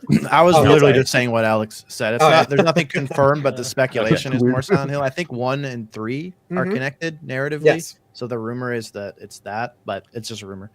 The only thing confirmed is they are not breaking up. They're still together. Good for Bloober Team. Just goes to show you, if you can survive long enough, you can eventually make something worth playing. Damn it, Hoeg. Damn it, Hoeg. Stop it. And I like that. I bought Layers of Fear on your recommendation, Ains. That is an immediate regret purchase. You bought the 2023 combined one, right? I did. I bought the super version, which is not so super. Oh, come on, Hogue. Hey, look, I trusted you. I will continue to trust you in the Well, future. This that was this your one first just isn't for mistake. me. Did you try Observer? I have played Observer, yes. I thought that was one of their better games before Silent Hill. Rutger Hauer. Come on. My recollection is that I didn't like it very much, but it goes to show that I didn't remember much of what happened in it, that I have to kind of search my memory. But you don't passionately hate it. I don't passionately hate it. I don't. It's a There you good go. sign. I actually don't think I Baby passionately steps. hate anything from Bloober. I'm not on the passionately hating medium train. I just don't like it. So I thought fair. Silent Hill 2 was good. It wasn't as good as I remembered. It's a little bloated. It's a little more Yeah, bloated now. like I remembered at the time Silent Hill 2 being a legendary horror game. Played it on original Xbox, loved it, scared me to death. You know, like I've always held it up on this pedestal. And going back through it, I'm like, okay, maybe it was just of its era. Well, those story beats would have hit harder the first time, and I do think that the Bloober team, as well as I think they did with Silent Hill 2, overemphasizes some of the psychological stuff with things like signage in the buildings and whatnot. Mm-hmm. And on top of that, they toned down a lot of the more disturbing stuff, like from that original game. Like the first time you meet the Pyramid Head is way more disturbing in the original than it is here. They couldn't get away with some of that stuff today. Honestly. Exactly. I wish they would. In full resolution. A game like that I'd love to see come out is Eternal Darkness. We need another one of those, I believe. Yeah. Cheers to Sanity's Requiem. Yes. That's what we're getting at Switch 2. Eternal Darkness 2. Come on. Yeah, they're bringing back the whole team. I would love it. Yeah. And 2 Human I'd too. buy it. It'll be great. I'd buy 5 of those. Yeah. Still Eternal Darkness. That's what it's called. It's even more Even more. Never ending darkness. Yeah. Yeah. I'll just finish up saying that I'm glad that 2 million copies sold was enough for them to continue their relationship. Glad to hear that kind of number will still mean success for. I am very some hopeful. companies. I am very hopeful that Delta sells through the roof and that Konami says, you know what, video games, not a bad idea. Yes. Mm-hmm. Yeah, hopefully. Yeah, they're not like Square Enix. Only 8 million sold? What a piece of garbage. Yeah. Yeah, we need more 2D Castlevanias, so I hope Konami gets on that boat too. That'd be great. I just think it's a I'm great with you. story if Konami is finally back and making games over pachinko machines. They have a lot of intellectual property that is agree. worth exploring. I take my mom to the casino. She just, an old lady that likes slot machines. And we sit there and I see the Konami name and I'm like, oh, There you go. this is sad. All right, boys. I think we're going to go ahead and start wrapping it up. We've been talking for a while. It's a tight 2.5 hours, gentlemen. Yeah. Yeah, short one today. But it's been a lot of fun. I'm glad we could get you guys on. I'm glad we could talk about Monster Hunter Wilds and some of the other things, obviously. We'll be on playing some more Wilds later today. But in the meantime, I'll go around the horn here. Please go ahead and shout out anything you would like. Again, I'll just go this way. So, Eric, I'll start with you. Yeah, thanks a lot for having me. It's awesome to be here. Great podcast with Hogue after listening to him for so long. So super hyped about that. Yeah, you can find me over in the Season Gaming Discord. I will quickly shout out Nerd Chat had their 200th episode this week that they invited me to join on for some reason. So if you want to listen to more of my ramblings, you can check it out over there at the Nerd Chat. But yeah, thanks again. It's been sweet. Awesome. Go Thank Canada. you. Yeah, good chat. Four Nations champions. I'm happy for the Four Nations. I'm happy for Canada winning. I'm happy for the NHL because it got you actually liking the proper sport. So we got there where we needed to in the end.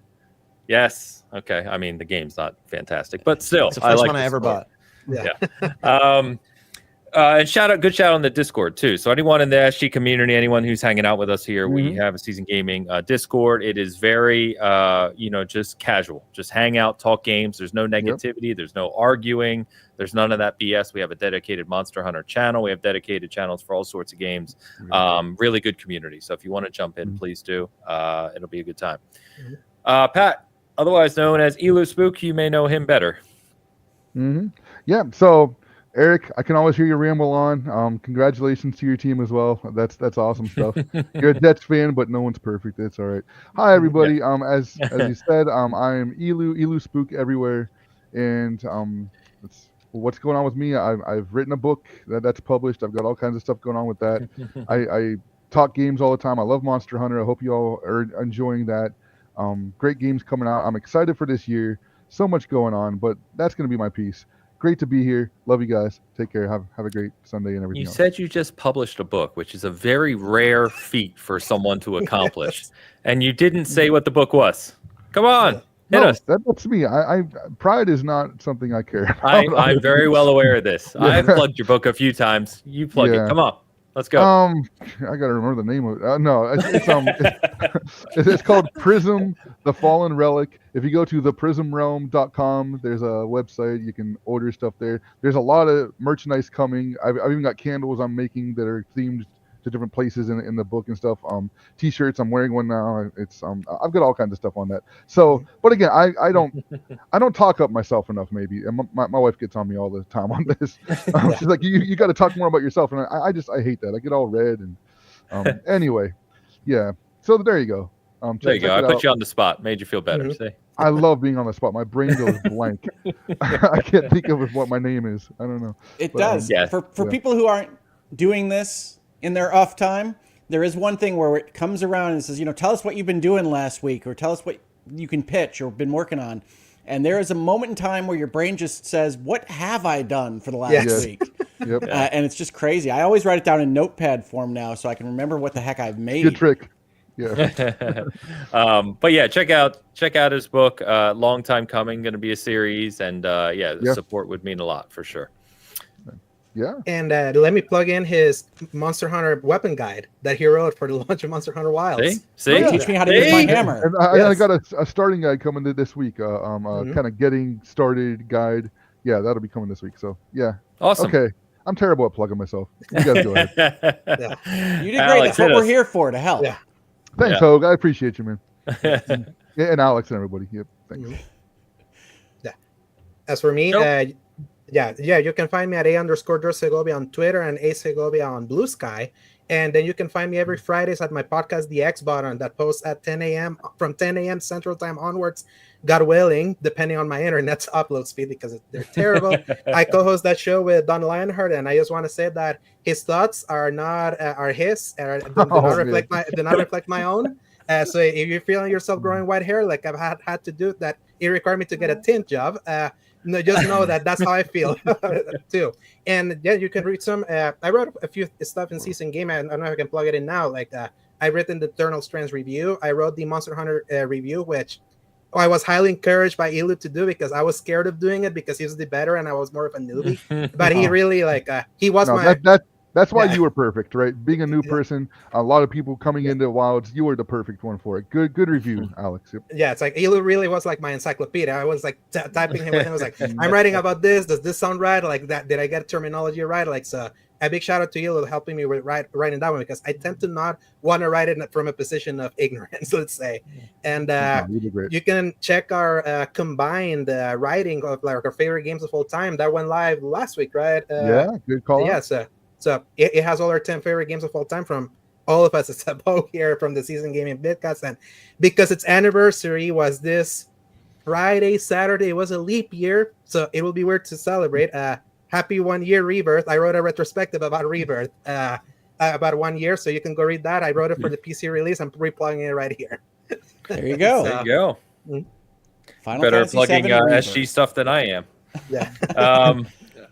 Hogue, what you got? Yeah, well, I mentioned it earlier, but I did a virtual legality episode that I think folks might be interested in on the Nemesis system, how patents work, how they're different from copyrights and trademarks, how it got issued to Warner Brothers. This is actually the first video in my series, Virtual Legality, where I wind up covering an article that I wrote because it was 4 years ago, and I just really agreed with that guy. He had a really good take on everything.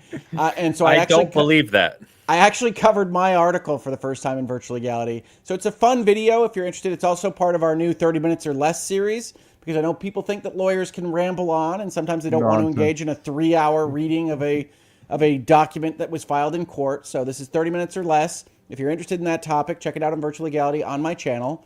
Otherwise, I'm going to be doing more videos this week, I think, but I know it's not going to be early in the week because I am doing some appearances at Last Stand. I'm on Summon Sign this week, talking about some of these games we've talked about today, but some that we haven't. And I'm on with some friends of Season Gaming as well. So if you're interested in that, check us out on Bradley Ellis's show, Summon Sign on Last Stand Media. I think that one goes live on Wednesdays. Tuesdays. Tuesdays. Thank you. For Patreons. Alex knows Last Stand's schedule better than I do, but I'll be on that one, and maybe another one, depending on how the week goes, as well as making videos on my channel. So if anything that sounds interesting to you, in between managing your museum, of course, at 2 Point Museum, you can check out the channel for that. Yeah, and adding to that, Nice. like if you're not a Patreon subscriber, that episode will go live Friday for everyone. Okay. So again, I know so little about the timing of their releases that I show up, I tape videos, and then they tell me when things go live. So tune in to Alex for the Last Stand Media schedule. Hey, I used to be an admin assistant for a while, so this whole thing of keeping track of when things go live and all that is just inherently like part of me. You're on embargoes from now on. Yes. Yeah, I think these guys already shouted out. Thanks for everyone hanging out with us today. Thanks you guys for coming on. Always fun having extra people around and on the show to chat with us. We do have our review of Wilds Up. We do have a review of 2 Point Museum. We have Pat's weapon guide for Monster Hunter. If you're like me and we're new and didn't know where to start, it's very helpful.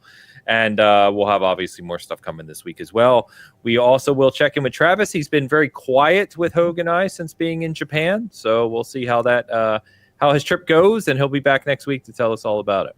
I like to think that he's cut off all thoughts of us while he's in Japan on his honeymoon. He's thinking nothing about season gaming, the Bitcast, or video games. Who knows? It's probably not. It's probably not the Travis I know behind the scenes, honestly. But I hope so. I hope that he is disconnecting. Yes. Hope so, for sure. Thank you all. Have a good week. Enjoy all these amazing games we have. Happy hunting out there, and we will see you next Sunday. That's for monsters, not hitchhikers, folks. See ya. Collect those.